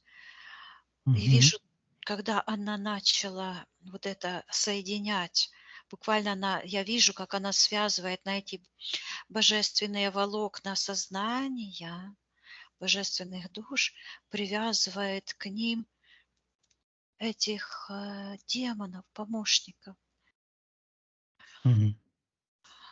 Я слышу, утратила способность видеть божественную реальность. А к этому колесу эти перышки привязаны, эти ее демонические помощники, так называемые. Я слышу эфирные ДНК люциферианских служителей. И я вижу, что в этих помощниках заключена энергия и события этих масонов, или кто они там, демонисты эти, которые делали ритуалы. Вот это звучит Путин, Ленин, Сталин, вот эта вся звучит по-украински когорта, ну это как, Понятно. ну вот это все. Ага. Да. Ну, звучит как звучит, да. Ну, когорта. Это Да, вот это, нормальное слово. вся эта мафия. Известно.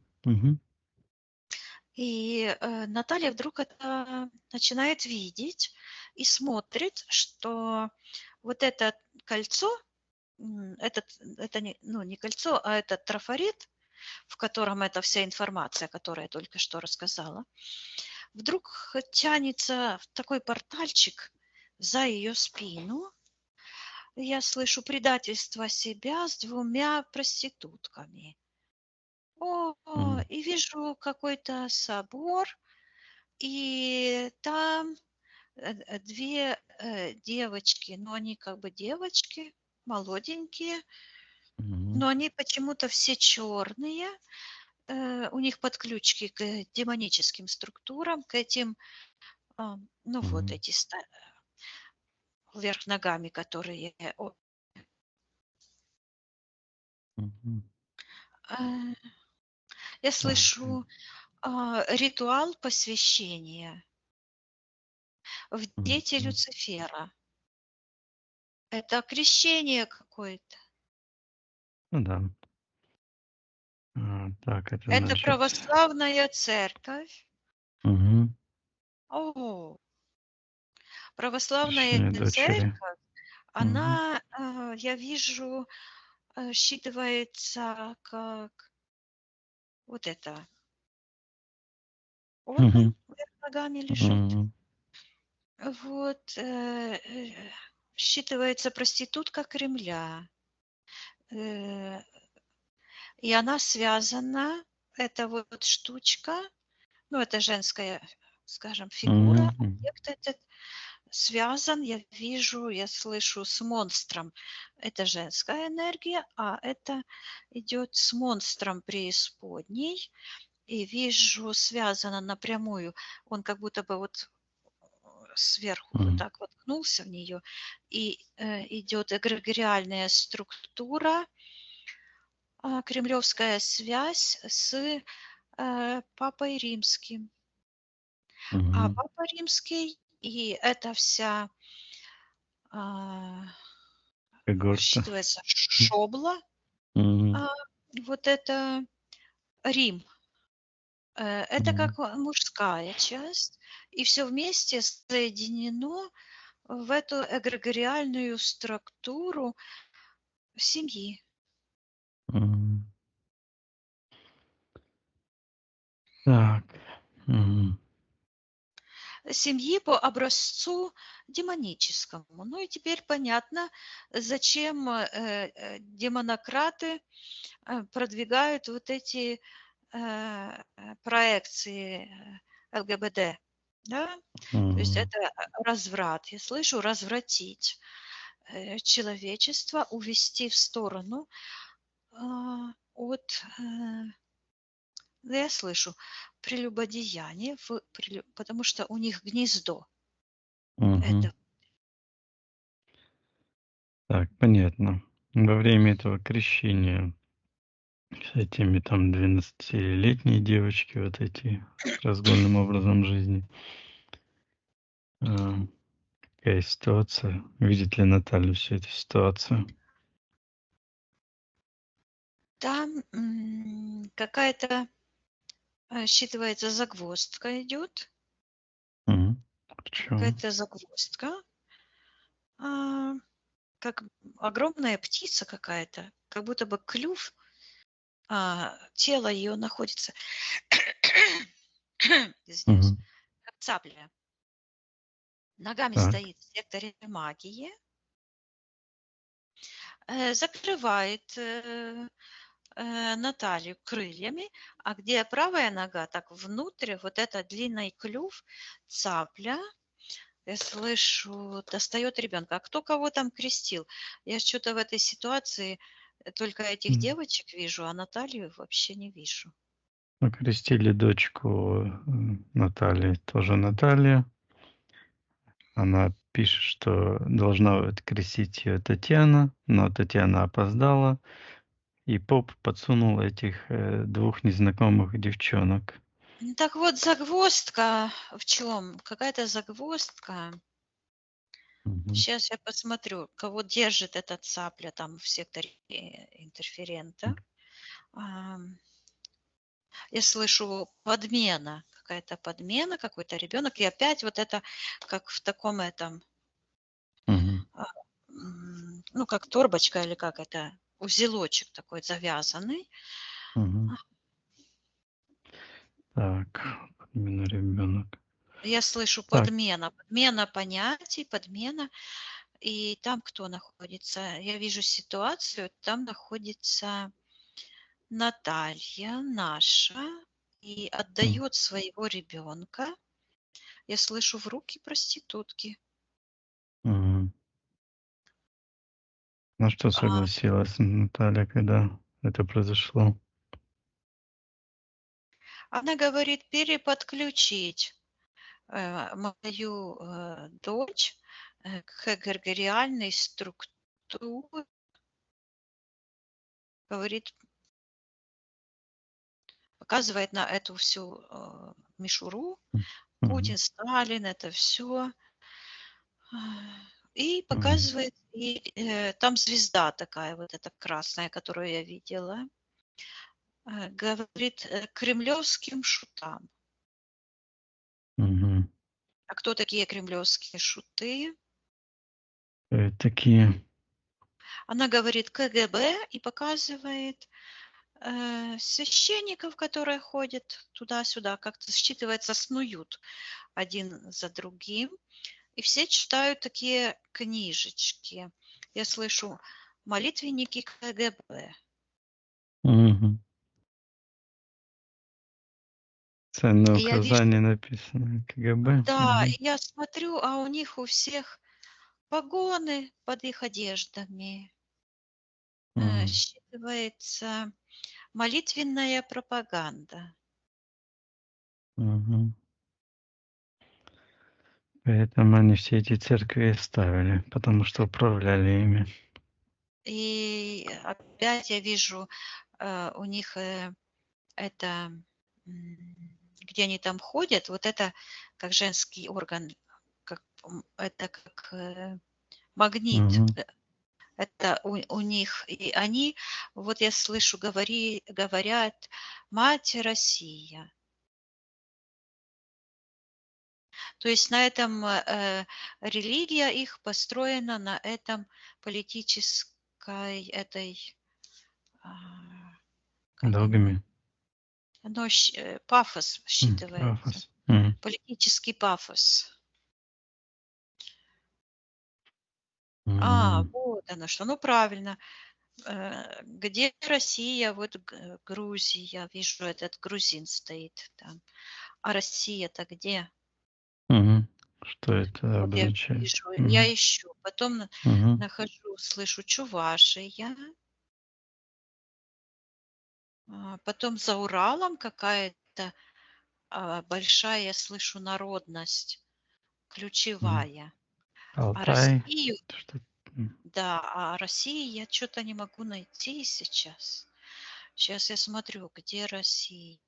Мгм. Что осталось от нее? Я вижу, что я слышу колыбель, и через эту искусственную программу этого орган, так вижу, подключка идет и превращается как в такую черную энергию. Я слышу Пиндер Кремля, Мгм. христианская Русь, Киев. И просто вижу деревянные постройки, дерево. Мгм. Это где-то 1000 лет назад. Мгм. Вот. Какие-то древние постройки, но там есть и каменный храм. а, Мгм. София. Вот. И через Мгм. этот храм идет, я слышу, связь с колдовским эгрегором. Мгм. И вижу эгрегор христоносцев каких-то. Мгм. А, Крестоносцы, христоносцы.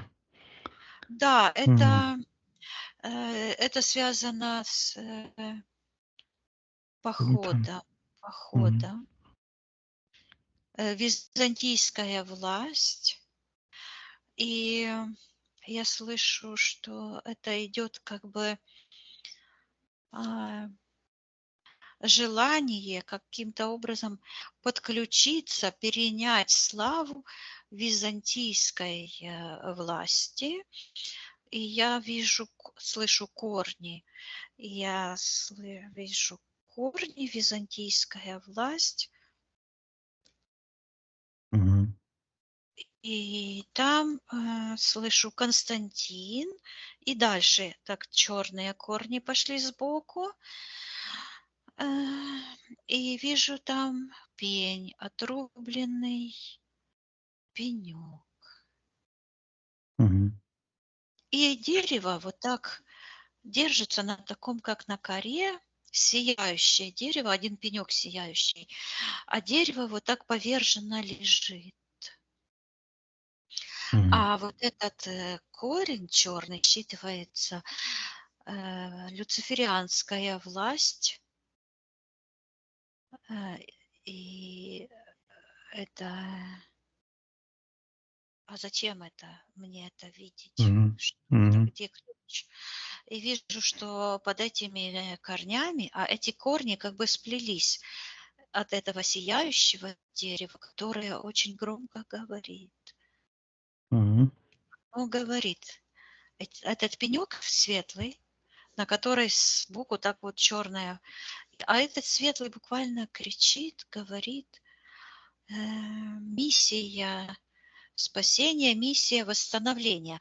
И я вижу, как там запроектировано, чтобы это древо опять встало на место. Мгм. И я вижу, как кто-то рубит дерево. Вот в секторе интерферентов.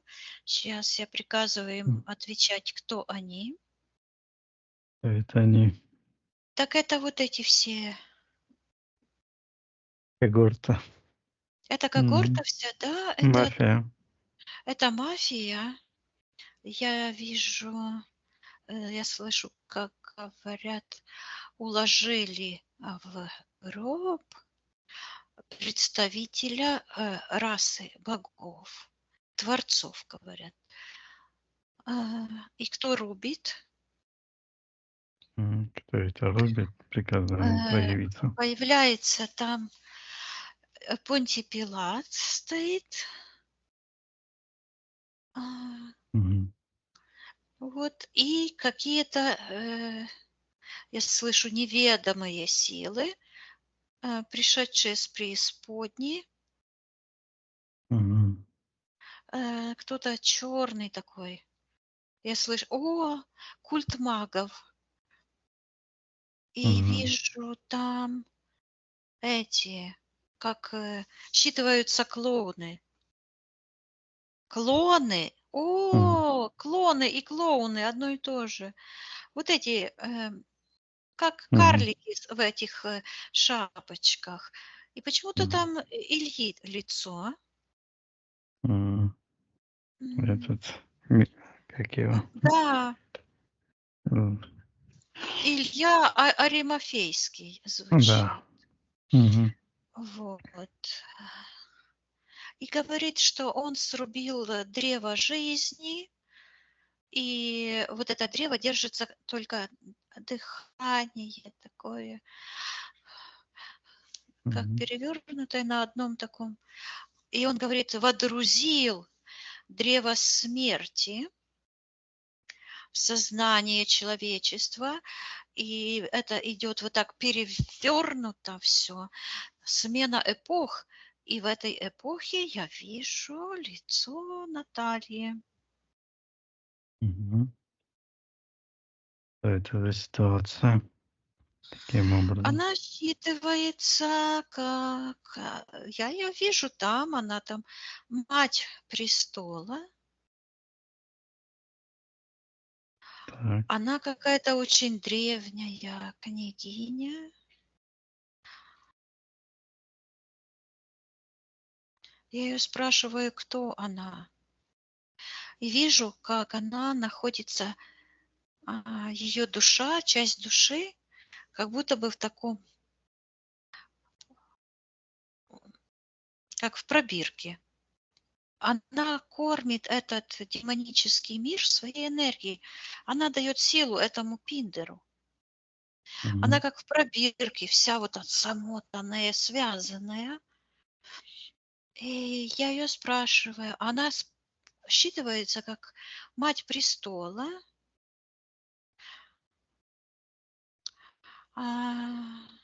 Одна из веток этого древа, у этого древа много веток, и она одна из этих ветвей.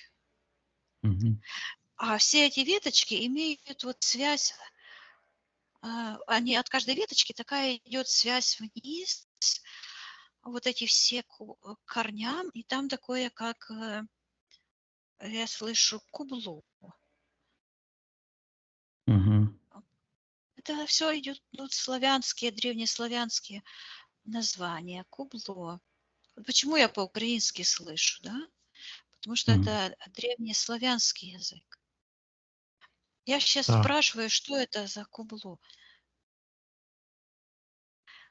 И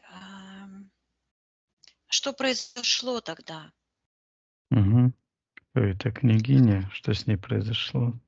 Я вижу, что вот эти деревья, это в Киеве, Киев я слышу, и вижу, как и идет нашествие, какие-то люди коричневые, э, лошади с копьями, а она выливает, что-то М. вылила. Мгм. Что она делает? Спроси у нее. Она вылила, как будто бы она на каком-то втором или третьем этаже.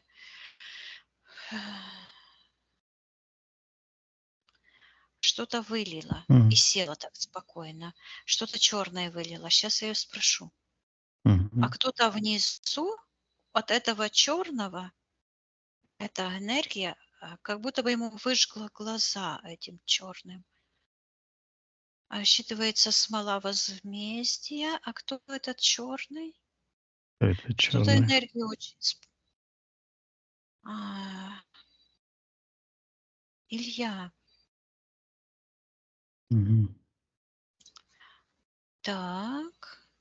Я сейчас ее М. А он как кочевник, вот это, какая-то кочевая нация, да? М. Мгм. Когда это было, Виктория?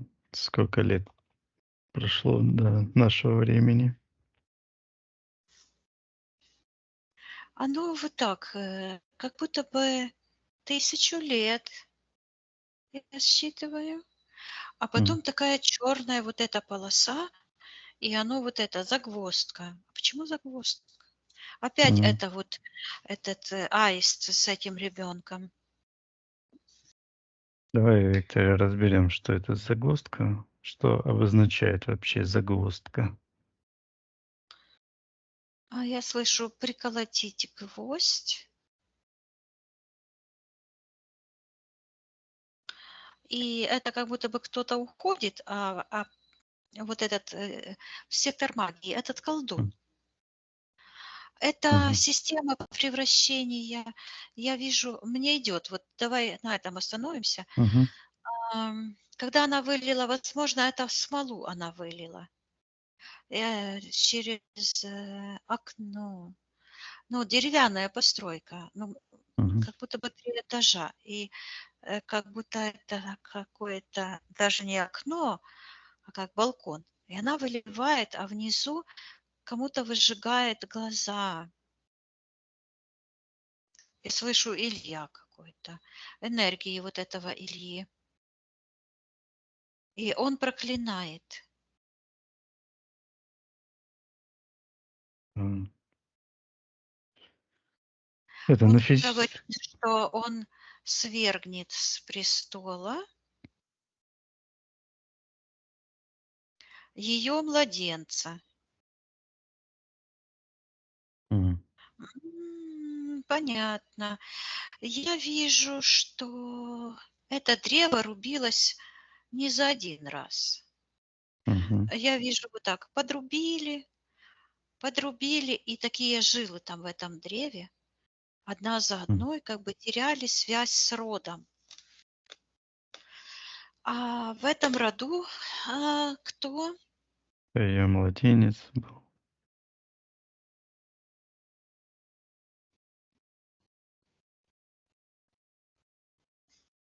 Она называет Ой, его какой-то Иоанн.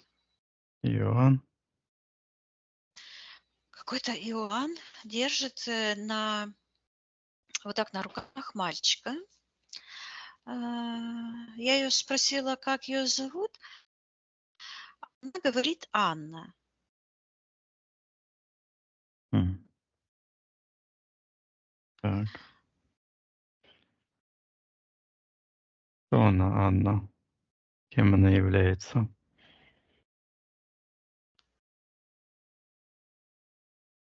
Она говорит, что она мне сестра. Мгм. Так. То есть мы из одного древа. Мгм. Так. Где А же это кто такой? загвоздка? А кто такой М. Иоанн? Мгм. Кто такой Иоанн? Он считывается почему-то пересмешник, и вижу его взрослым парнем. Он считывается как двоюродный брат, твой двоюродный брат. А, этот И ангел. М. М. нет, нет, не ангел. Сейчас я посмотрю. Сейчас Посмотри, Виктория. это связано с этой, оно считывается билиберда с крещением, с этим голубем. М. Это фальсификация, вот это М. загвоздка. Я ее спрашиваю, почему она находится в этом. А она говорит, что отдала своего сына на крещение Иоанна. А, э, М. ну, теперь понятно. Сейчас мне вот стало понятно, я увидела всю эту связь. То есть, когда она М. принесла на крещение этого, ну, свою дочь, то по этим, оно считывается телепатическим путям, Мгм. то есть волны пошли, и привязалась на первичное крещение. А я ее спрашиваю сейчас, а было ли вот это крещение вообще? И я вижу Мгм. совсем другую историю. Там, считывается, слышу, этот юноша считывается как пересмешник. Кого он пересмеивает? Мгм. Он пересказывает, он смеется с Андроника, царя Византии. Он переиначивает его слова. И я вижу у него в пространстве именно появляется вот эта цапля. Считывается М. наваждение и связь с магическим культом, убившим этого Андроника и превратившим его в, я слышу, М. изменника себя. Ну, самоубийцу, то есть, потому что это культ, на самом деле самоубийца. Мы его не убили, это он сам пришел и сам себя убил, чтобы вас там типа спасти. И я вижу, как он разговаривает с этим человеком из культа. Мгм. А дух этот в секторе интерферентов, вот этот Бафомет, М. это так Люцифер работает на духовном уровне, а этот Иоанн распространяет небылицы. И я вижу, Мгм. что этот Иоанн, который креститель, ну, я вижу, что он вообще-то как крестоносец, одет как будто бы тамплиер какой-то. Мгм. Я сейчас его спрошу, что он делает вот там в этом вакууме. Мгм. То есть Виктория, что он делает? Он говорит, что он подставляет свою госпожу.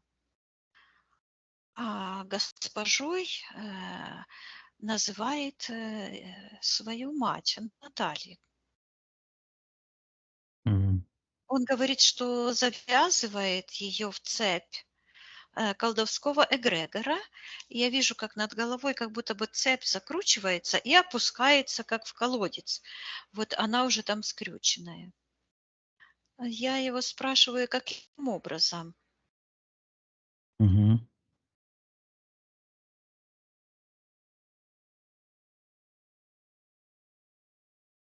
Что это было за А он ситуация, да? говорит, Мгм. ну, Илья, Ну, я его сын.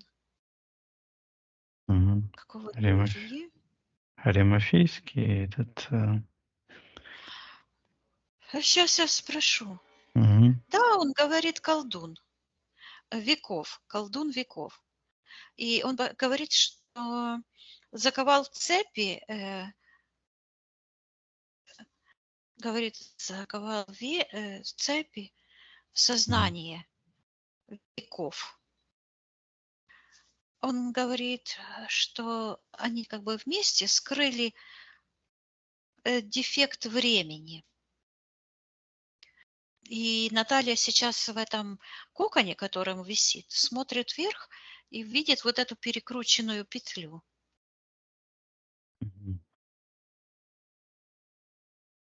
Так, И вдруг я вижу эту ситуацию, когда она выливала это что-то черное туда. мгм. Она говорит, смотрит на этот черный котелок, а это как миска такая стоит. Вот опять же какая-то вот круглая Знак. эта штука, знак. Она смотрит, а оно так как нефть вот от колышется, да, черная энергия. Мгм. Сейчас я спрошу, что это такое. Мгм. Это магия, магический ритуал. Говорит на привлечение судьбы. Мгм. Я ее спрашиваю, чтобы она показала, что она делала и на Мгм. кого это она вылила. А вылила она как будто бы по этим энергетическим связям, она как заключила контракт с этим Аримафейским. Мгм. Давай посмотрим контракт. Давай посмотрим контракт. Пусть Наталья его покажет, этот контракт. Я вижу ситуацию, где она и вот этот Иоанн маленький. И я вижу, что она, говорит, ставила в Так, пример брата и вызывала как бы злость и зависть у него. так, а что? Но вот этот какой-то момент крещения, что это? Мгм. Это какой-то, я слышу, заговор. И она подговаривает этого Иоанна, а ее Анна зовут. Мгм. Иоанна подговаривает, я слышу заговор. Он не сильно то и хочет, но она подговаривает. И я вижу, что с этим связано вот этот ее занятие в этом кружке. Вот эти веревки, вот это все. Вот оно Мгм. проявляется вместе. Она подговаривает заговор. Я спросила Мгм. ее, что это. Она говорит, что распускает сплетни, ну, подорвать авторитет. Без петли. Мгм. Да. А зачем? Ага. И это я хочу посмотреть, а чем же это закончилось. Это все. М. Она просто говорит, что он за это отдал голову и показывает, что у нее из-за этого, говорит, корень зла. И такой на ноге привязан, как шар черный. Кармическая привязка, говорит, к этому Илье Аримафейскому. Мгм. Так. Значит, она хотела, так, этот заговор. Зачем ей нужно было, спросила Наталья, распускать сплетни эти? Она показывает, говорит, древний контракт. И показывает, что в ее глазах, вот это я слышу, матрица Мгм. возмездия идет в сектор магии. И вот этот древний магический ритуал, еще более древний. И вот Давай это с миской посмотрим. связано. Вот она проявилась сейчас. То есть это получается еще древнее, чем эта Ситуация с ситуация с Аримафейским. Андроником. Да, Мгм. еще в предыдущем каком-то воплощении, где она вот делала Мгм. этот ритуал на привлечение судьбы. Мгм. Давай посмотрим на физическом плане, что происходило с Натальей, когда она заключила этот древним, когда совершала Я над вижу, древним что она делает какой-то языческий ритуал с куколкой с такой связанной. Мотанка. Мгм. А некоторые украинские эти ведьмочки до сих пор это делают и думают, что что-то хорошее. Это своего рода вуду. Мгм. Вот. Мгм. Спроси Наталья, что это она делает? А она говорит, что завязывает судьбу в узелки и петли. Мгм. Чью судьбу она завязывает? Она показывает на этого человека, который, ам, он какой-то чужинец, что ли. А, вот на этого, который под стенами. Он М. как будто бы пришел с этими лошадьми, с этими людьми, Крестоносцами? кочевник, нет, Это. кочевниками, но она как-то связывает это через этот магический ритуал. Мгм. А кого с кем она связывает? Она говорит, что себя с Аримафейским. Но это уже в этой ситуации, вот в этом Мгм. воплощении, где был Андроник, это типа Иисус, Мгм. да? А эта Да. ситуация находится по отношению к ней по родовому древу еще ниже, в секторе магии. И вот она, я вижу, эту мотанку делает, эту магическую куклу, Мгм. ритуал на привлечение судьбы. И я вижу это по отношению к этому человеку, который вот там как бы стоял за городом, скажем так, за Мгм. этими забором, она на него это вылила, это магическое воздействие, и как бы обожгла его этой магией. Мгм. Я ее спрашиваю, а, чем закончился это все? Мгм.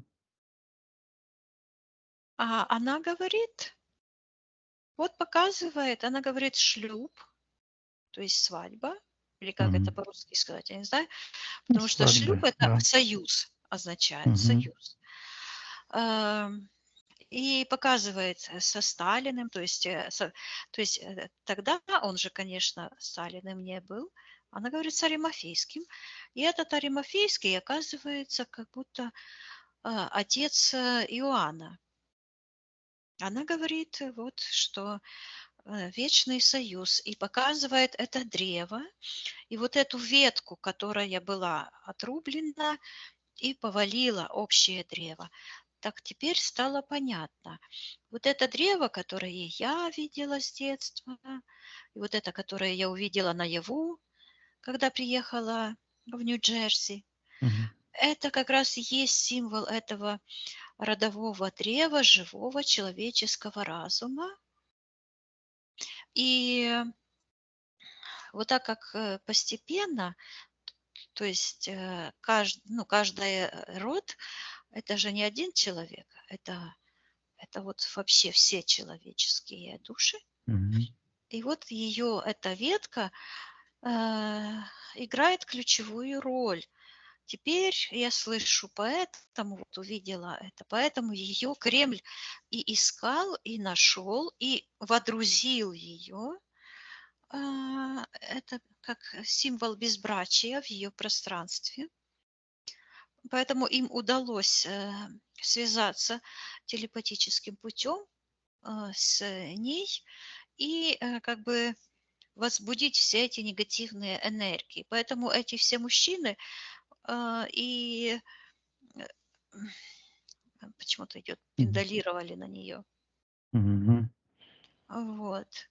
А я ее спрашиваю, даже не успела спросить, как она вдруг вот так просто слышу, отсохнулась. Все идет на старославянском Мгм. языке. Вот так вот отсохнулась и увидела эту мотанку с этими черными глазами, эту магию, глаза Люцифера. Мгм. Вот. И она говорит, что она снимает, показывает эту юбку черную. Мгм. Это был шлюп по принуждению, союз по принуждению магическим путем.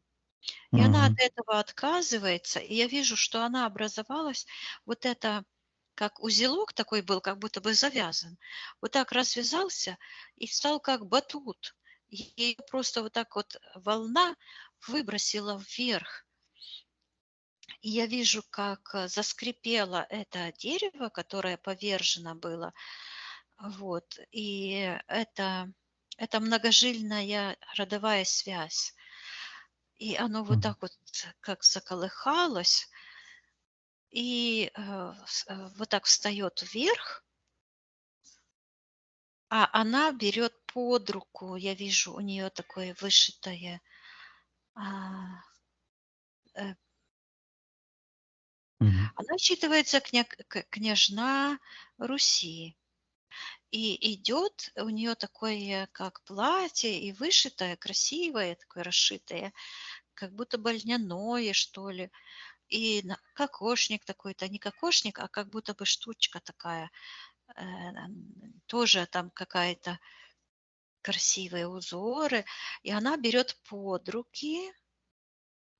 Мгм. руку такой человек, который вот так проявляется постепенно, как будто бы из тени выходит.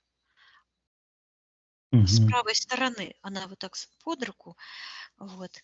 Он из тени с этой выходит, и она говорит, что разрывает шлюп с сатанистом и вырывает из груди эту привязку. Она такая прямо как провод такой прочный, эту привязку к этому аримафейскому. Я вижу, как эта магия с этой куклы спадает черная, и эта кукла превращается в обычную куклу, а, как будто бы, ну, она Мгм. сшита М. из ткани. И она ее просто так к подушке прислонила. Ну, куклы так М. украшали куклами, да, я вижу. Мгм. Интересно так. И она эту куклу там, и она чистая кукла, со льна сделана, льняная Мгм. ткань. И подушка льняная, да, красиво. Так. Вот. А контракт? я ей говорю: "А какой контракт?" И я вижу, что по этому контракту вот эта машина с этими кольцами, Мгм. завязать, оно считывается, что в том контракте было уже как бы предусмотрена вся эта полоса, реализация этих, событий, и поэтому этот вектор был, убыточным, разрушительным. И, э, М. она это отказывается, и я вижу, как она снимает из головы этого, а, Иоанна. Мгм. Но это еще не все. Вижу еще одно воплощение, где она называет, сына Петрусь. Петр. М. Да, и, вижу, как она, эта энергия вся темная уходит. Я Мгм. ей передаю, чтобы она в каждом своем воплощении, своей мыслью, своей волей сейчас, в будущем, в настоящем и в прошлом очистила ее живое пространство от любого прелюбодеяния, от любой магии, и наполнила все светом, гармонией. Я вижу, как она и с ее родственной душой целуется и освобождает его. Я слышу от магического проклятия, и они вдвоем летят, как два ангела. Мгм. Она говорит, что она восстановила часть ее генетического древа, и вижу, как она, вот это, где загвоздка в этой церкви была, ее не было видно, ее участие. М. Вдруг она проявляется, берет эту Наташу, и Дочка. Мгм. да, и я вижу, как это, этот же треугольник, тот же самый, Наташа, то есть она должна была быть Татьяна, так как она хотела ее назвать. Вероятно, ей вообще-то нужно переименоваться. Вот. И забирает от этих, говорит, девочек-проституток. Вот. И я вижу, как огромный крест просто с ее пространства вот так уходит, буквально с таким грохотом, и падает, и раздавливает этого священника, в этих погонах с этими книжечками. Но там он не один, там их почему-то много. Мгм. Вот.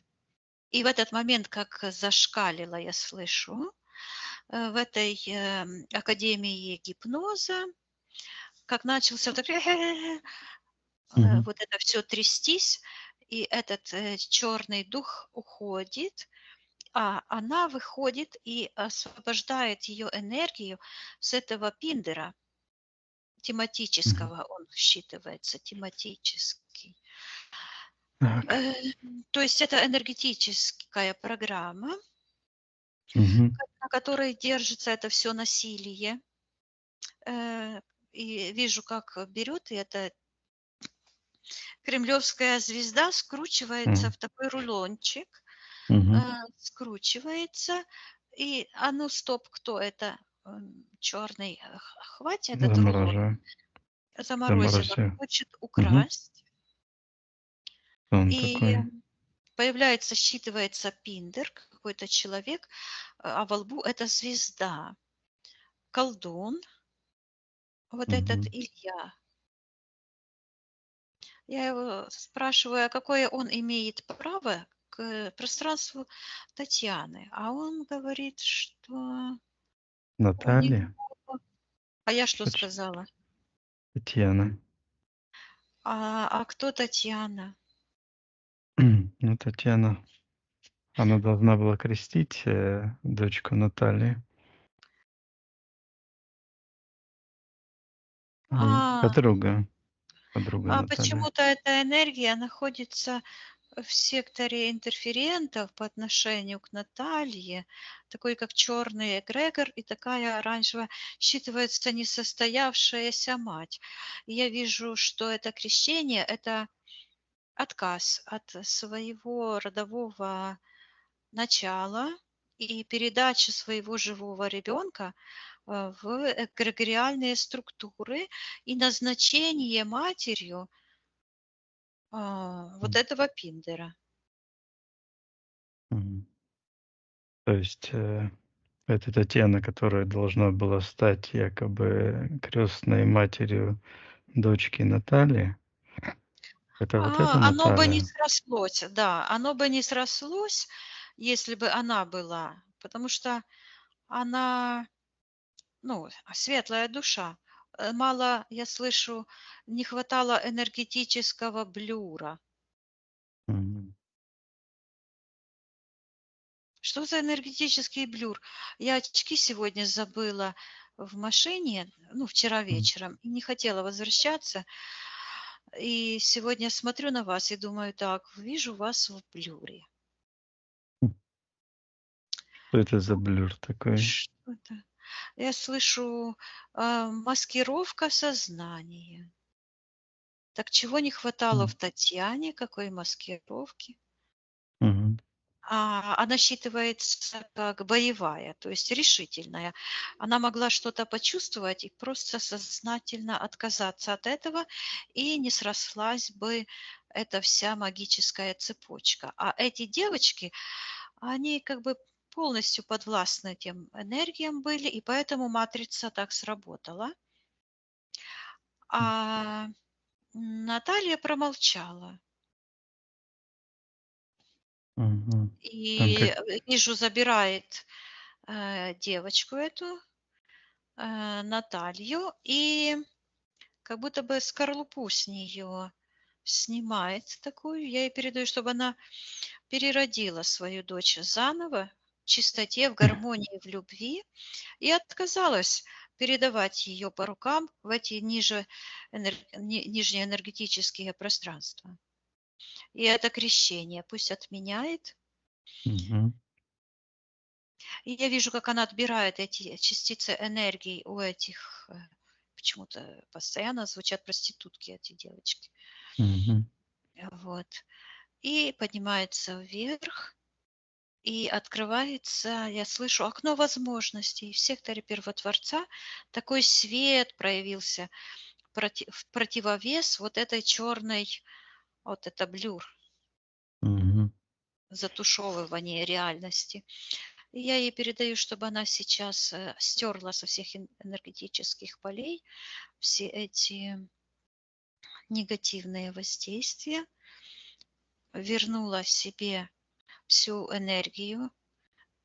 А. Я вижу, как она вытягивает ее с этих голов, этих гипнотизеров. А, Мгм. По, по этим путям я ей передаю, что она пусть восстановит свою целостность, гармоничную.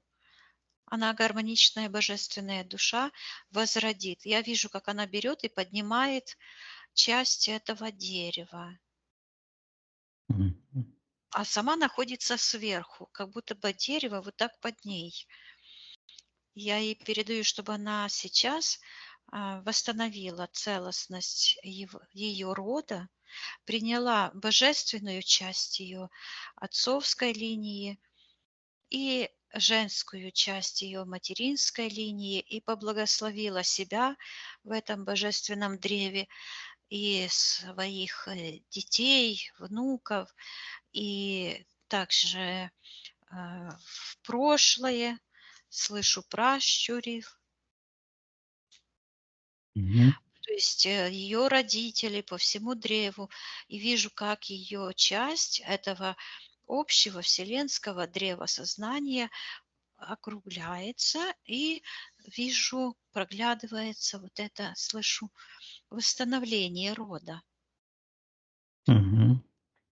Я ей передаю, чтобы она расторгла тот контракт, когда она делала эту мотанку, эту Мгм. куклу, и очистила ее род от любого соприкосновения с магией, гипнозом. И сейчас, чтобы она убрала этот гипноз от Кашпировского и Алана Чумака. Чувака. Мгм. А Алан Чумак, считывается, заговаривает, ну, как зубы заговаривает. Мгм. Он настраивает, Понятно. он настраивал как бы на высокие духовные ноты, то есть давал надежду. А за ним вслед шел уже этот колдун, который Перовский. Кашпировский, да. Я ей передаю, чтобы она восстановила целостность и доверие себе, своему чувству. И я вижу, как она буквально вылетела с той ситуации, с тем мальчиком-пастухом. Вот, я ей передаю, и она, я вижу, как полетела вниз, забрала ее энергию и вижу, как она смотрит, и эта юбочка через голову как-то снимается, а вместо этого черного шара у нее ее энергия восстанавливается, и она говорит с тем мальчиком: Андрюша. И у него в сердце начинается вот такое какое-то, как провернулось, и он как бы разбудился. Я ей передаю, чтобы она передала ему информацию об этом освобождении, и что он может взять контроль над его телом, над его физическими энергиями и превратить их в духовный, я слышу, экстаз. Надо же. А что такое духовный экстаз? Что обозначает А духовный я экстаз? слышу, это духовный полет, и вот так буквально как будто бы выворачивается из этой темной матрицы и вылетает вверх как целостный, связь с первоисточником жизни, сонастройка с первотворцом и с чистым космическим пространством.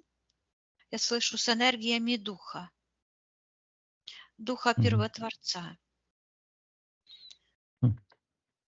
Очень хорошо, Наталья, пусть просмотрит ее пространство, отделит все чужеродное на аннигиляцию, пусть И очистится. да, и опять проявляется это превращение энергии с этими спицами. И я смотрю, а эти спицы как будто бы вот воткнуты вот сюда. Я ей передаю, что она может разорвать этот контракт, потому что предыдущие контракты она расторгла. Никакой магии в ее пространстве к тому моменту нет. И я вижу, как меняется эта ситуация, и она пробегает, как будто бы в подъезде, вот так и побежали, как по ступенькам вверх, мимо. То есть это ее уже не увлекает. Так, что это там за штуковина еще? Что это за энергия? Вот там, как она, как в подъезде, куда люди ходили, и там так как ступенек несколько штук, а потом на такой площадке, ну там квартиры были, на первой площадке такое пятно круглое, такое какое-то, и тянется надзор. Да. Что это за энергия?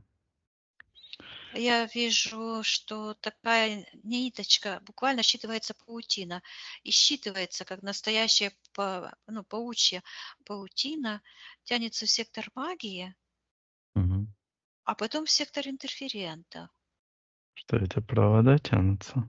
Энергетическая связь, нет, это духовная связь. То есть это кремлевские колдуны таким образом устанавливали контроль. Что это на физике было в подъезде? Что это за пятно? Как оно выглядит на физическом плане? Выглядело. Не знаю, как на физическом плане. Оно выглядело как будто такое железо поплавленное какое-то или цемент, таким пятном. Но идет, что они как будто бы считывали информацию. Идет информация по энергетическим нитям в сектор интерферентов, как будто бы из подошвы человека считывали информацию о прошлых воплощениях. И я вижу, что этим занимался Кремль, и я слышу, усугублен процент, я слышу, самоубийц. А кто такие самоубийцы? Мгм. Я вижу крестный ход, вижу священники идут, крест несут, какие-то как штуки хурунговые какие-то. И Уронги. а, Мгм. а за ними люди идут, такие как а, считываются сволочи. А что сволочи? Черные Волочат. Мгм. и Так. Да. руки связаны спереди, а эти священники как будто бы в сектор магии их тянут, а те идут вот так, как и зомби. Мгм. Почему-то сволочи считываются. А, Мгм. Волочат ноги. Ну да, и так вот идут. Мгм. Вот. И считываются как самоубийцы. Мгм.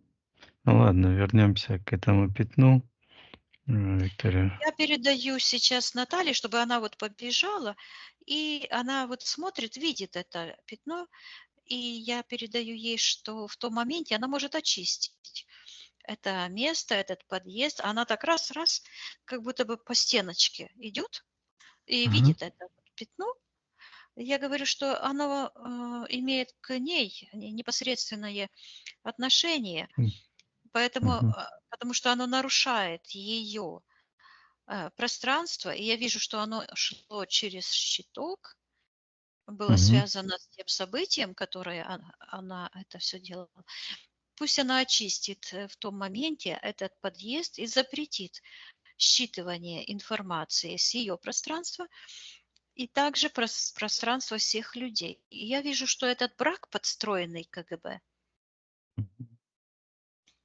вот это опять этот машина с этими кольцами и этот мужчина черный. Вот. Он считывается вообще-то как шпион. Мгм.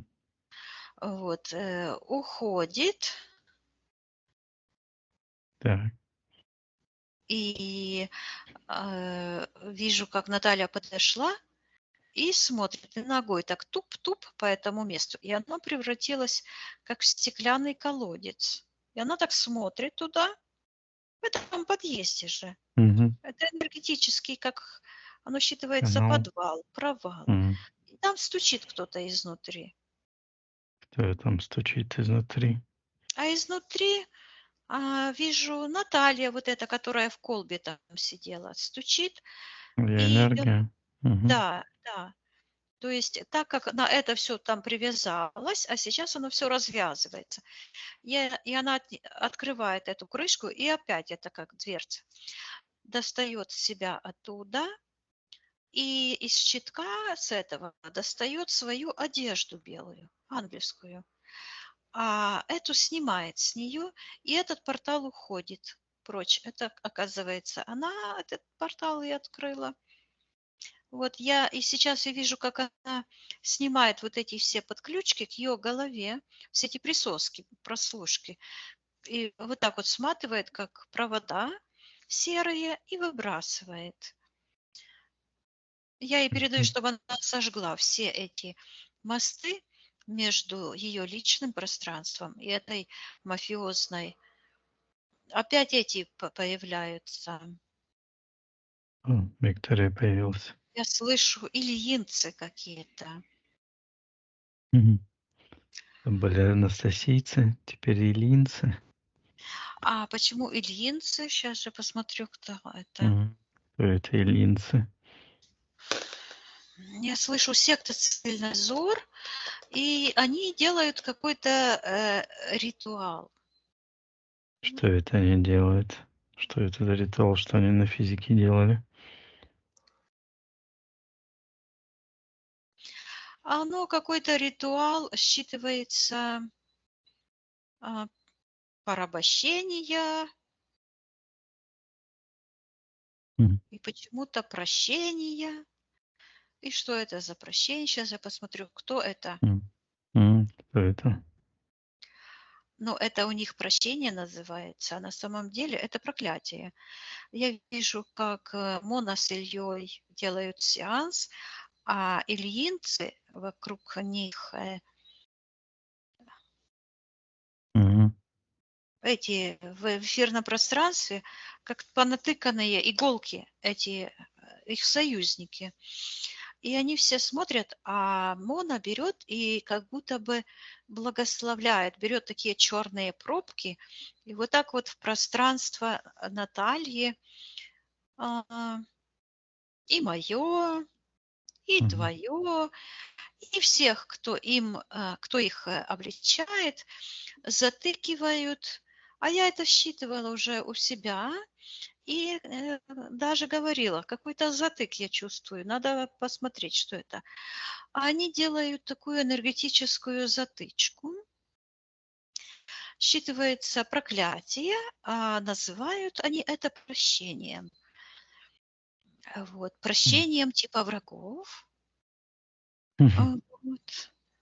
А на самом деле, вот вижу эту пробку черную, и я вижу, что это связана энергия. Вот эти все ильинцы, они в секторе Мгм. магии находятся, к этой пробке привязаны, и зациклено время таким образом, что а, они вот так вот как бы проклинаю, проклинаю, проклинаю, постоянно это как пластинка заезженная, говорится.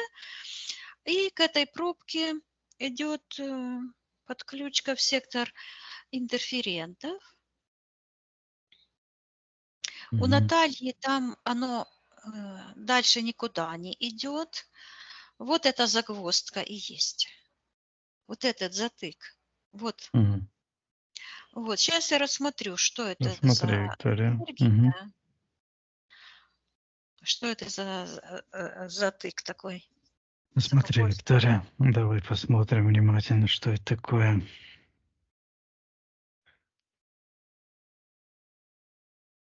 Ну, Наталья, ну, проработана, связи с интерферентами нету. Я ее М. спрашиваю, где ее слышу так? Согласие быть частью люциферианской опять когорты. Я спрашиваю, и такое, как идет зацикливание, как будто орбита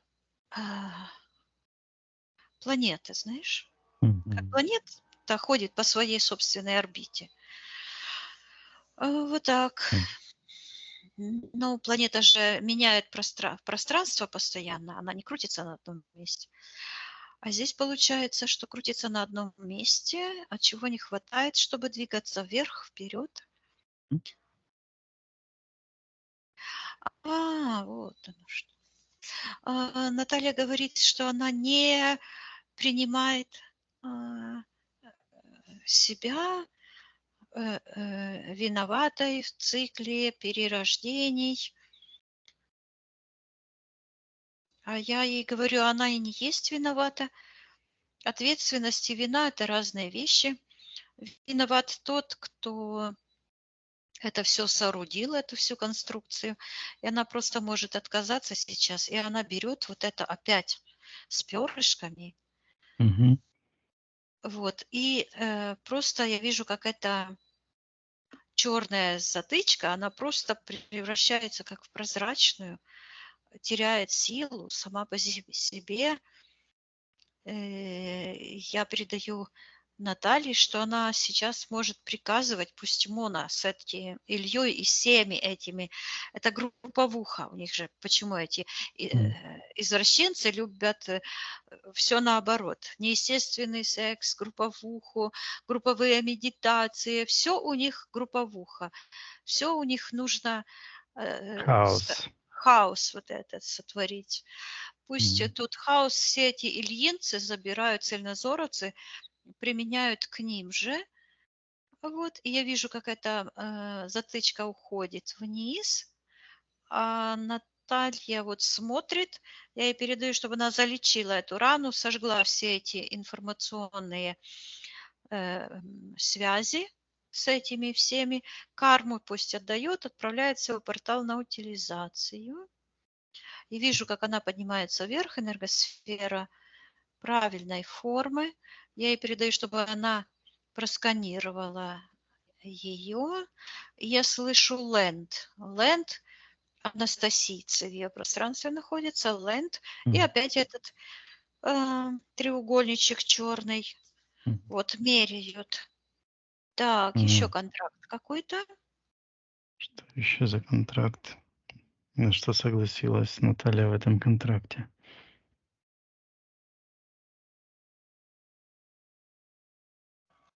Я вижу, она едет в поезде и как бы проклинает этих анастасийцев. Как будто бы энергия такая посылается им.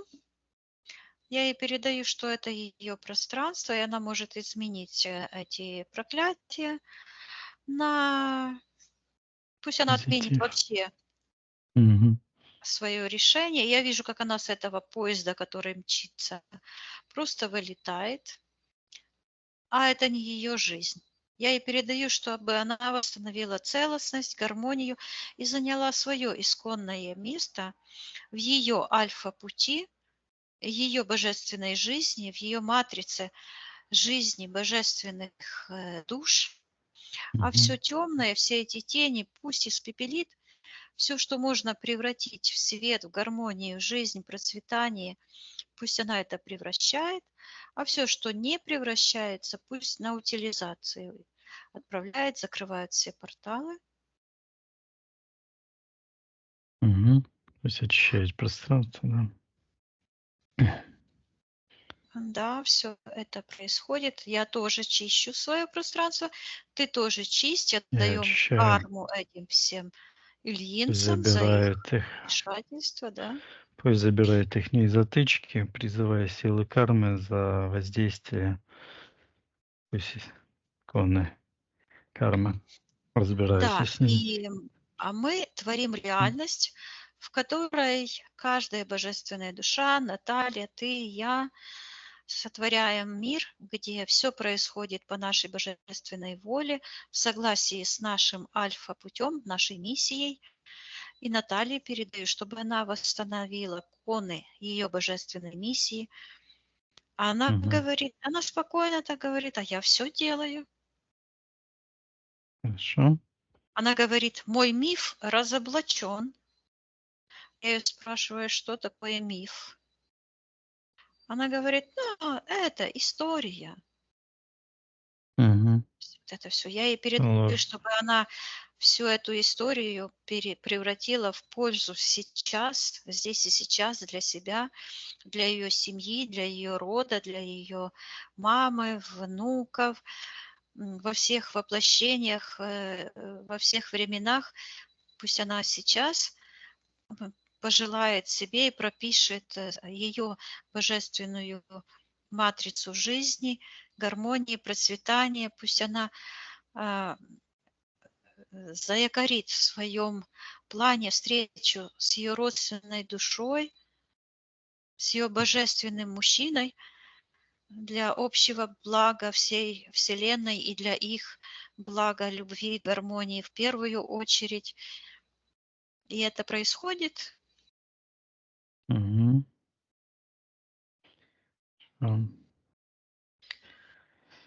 Подсоединяемся от этих всех ситуаций, которые проработали, очищаем, Да, поднимаемся да. вверх.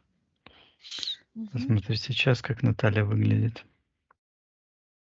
Она говорит, что выстирала свои одежды и показывает энергосфера плотная, и показывает такие, как переливающиеся платья, как у ангела, как из такого шелка текучего. Говорит, мои одежды чисты, Мгм. говорит, мой мир одухотворен.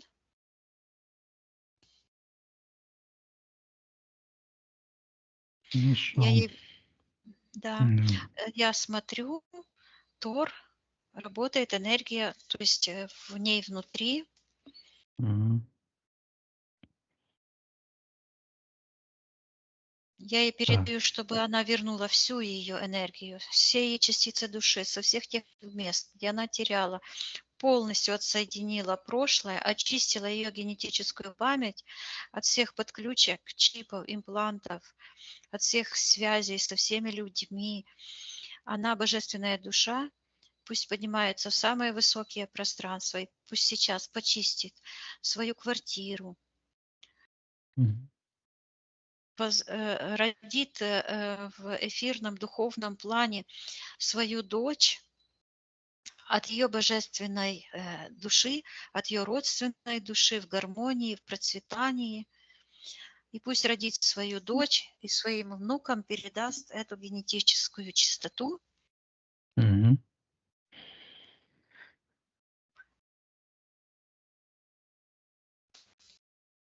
Как происходит это?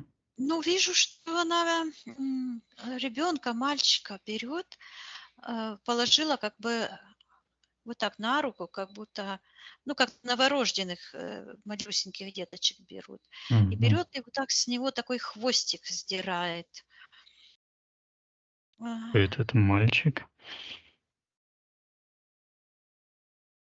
Она говорит, что это ее внук. Ратмир? Говорит, да, и Мгм. это, я ее спросила, что это за хвостик такой, а он такой, знаешь, как чешуйчатый. Говорит, отцовский феномен. Я ей передаю, чтобы она передала своим генетическим веточкам, своим детям, ну, своей дочери и Мгм. внукам силу ее божественного рода. И убрала полностью от ее рода, от ее внуков, от ее дочки вот эту матрицу безжизненную. Это Мгм. всего лишь иллюзия, история, которой нет. Пусть она растворит это и уберет, и наполнит ее род энергиями добра, света, гармонии, процветания, жизни. Мгм. Так. Вот вижу, взлетает вверх, как ангел, и просматривается в ней, я слышу, генетика рода. Вот это Мгм. древо. Так. Хорошо. Что сейчас как это А древо, которое... Она смотрит вот так, как будто бы влево сейчас, я вижу.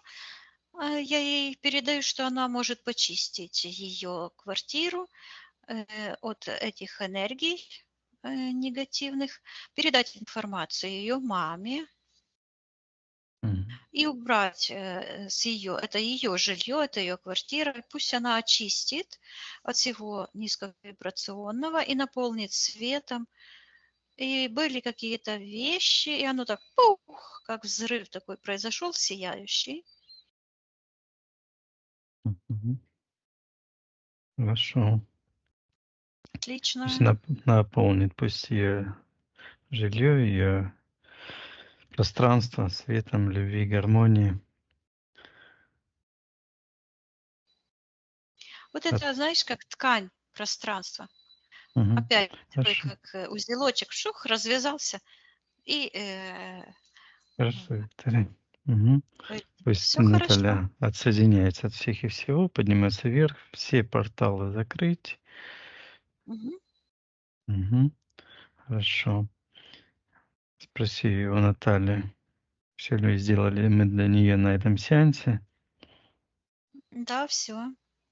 Мгм. Хорошо, тогда прощаемся с Натальей. Да, Отсоединись, Виктория, от всех и всего, поднимись максимально вверх. да. Просмотри, есть ли какие-то замороженные ситуации. Ну, я все отправляю в утилизацию, все Мгм. наполняю светом, Наполни гармонией, светом. процветанием, передаю Мгм. все информацию об освобождении родов по всем Мгм. нашим связям М. душевным, Мгм. духовным, с каждой душой живой. Вот. Мгм.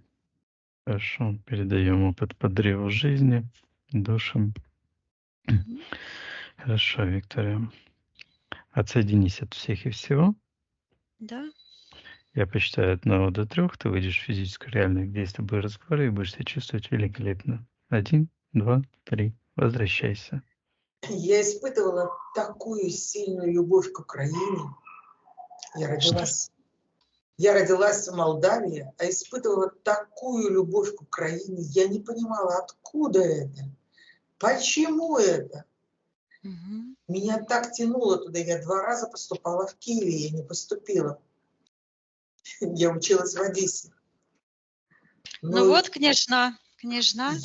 я теперь я Анна понимаю, Ярославна, что ли? я не знаю, какая Ну, Анна, но я теперь понимаю, откуда это. Откуда эта энергия любви.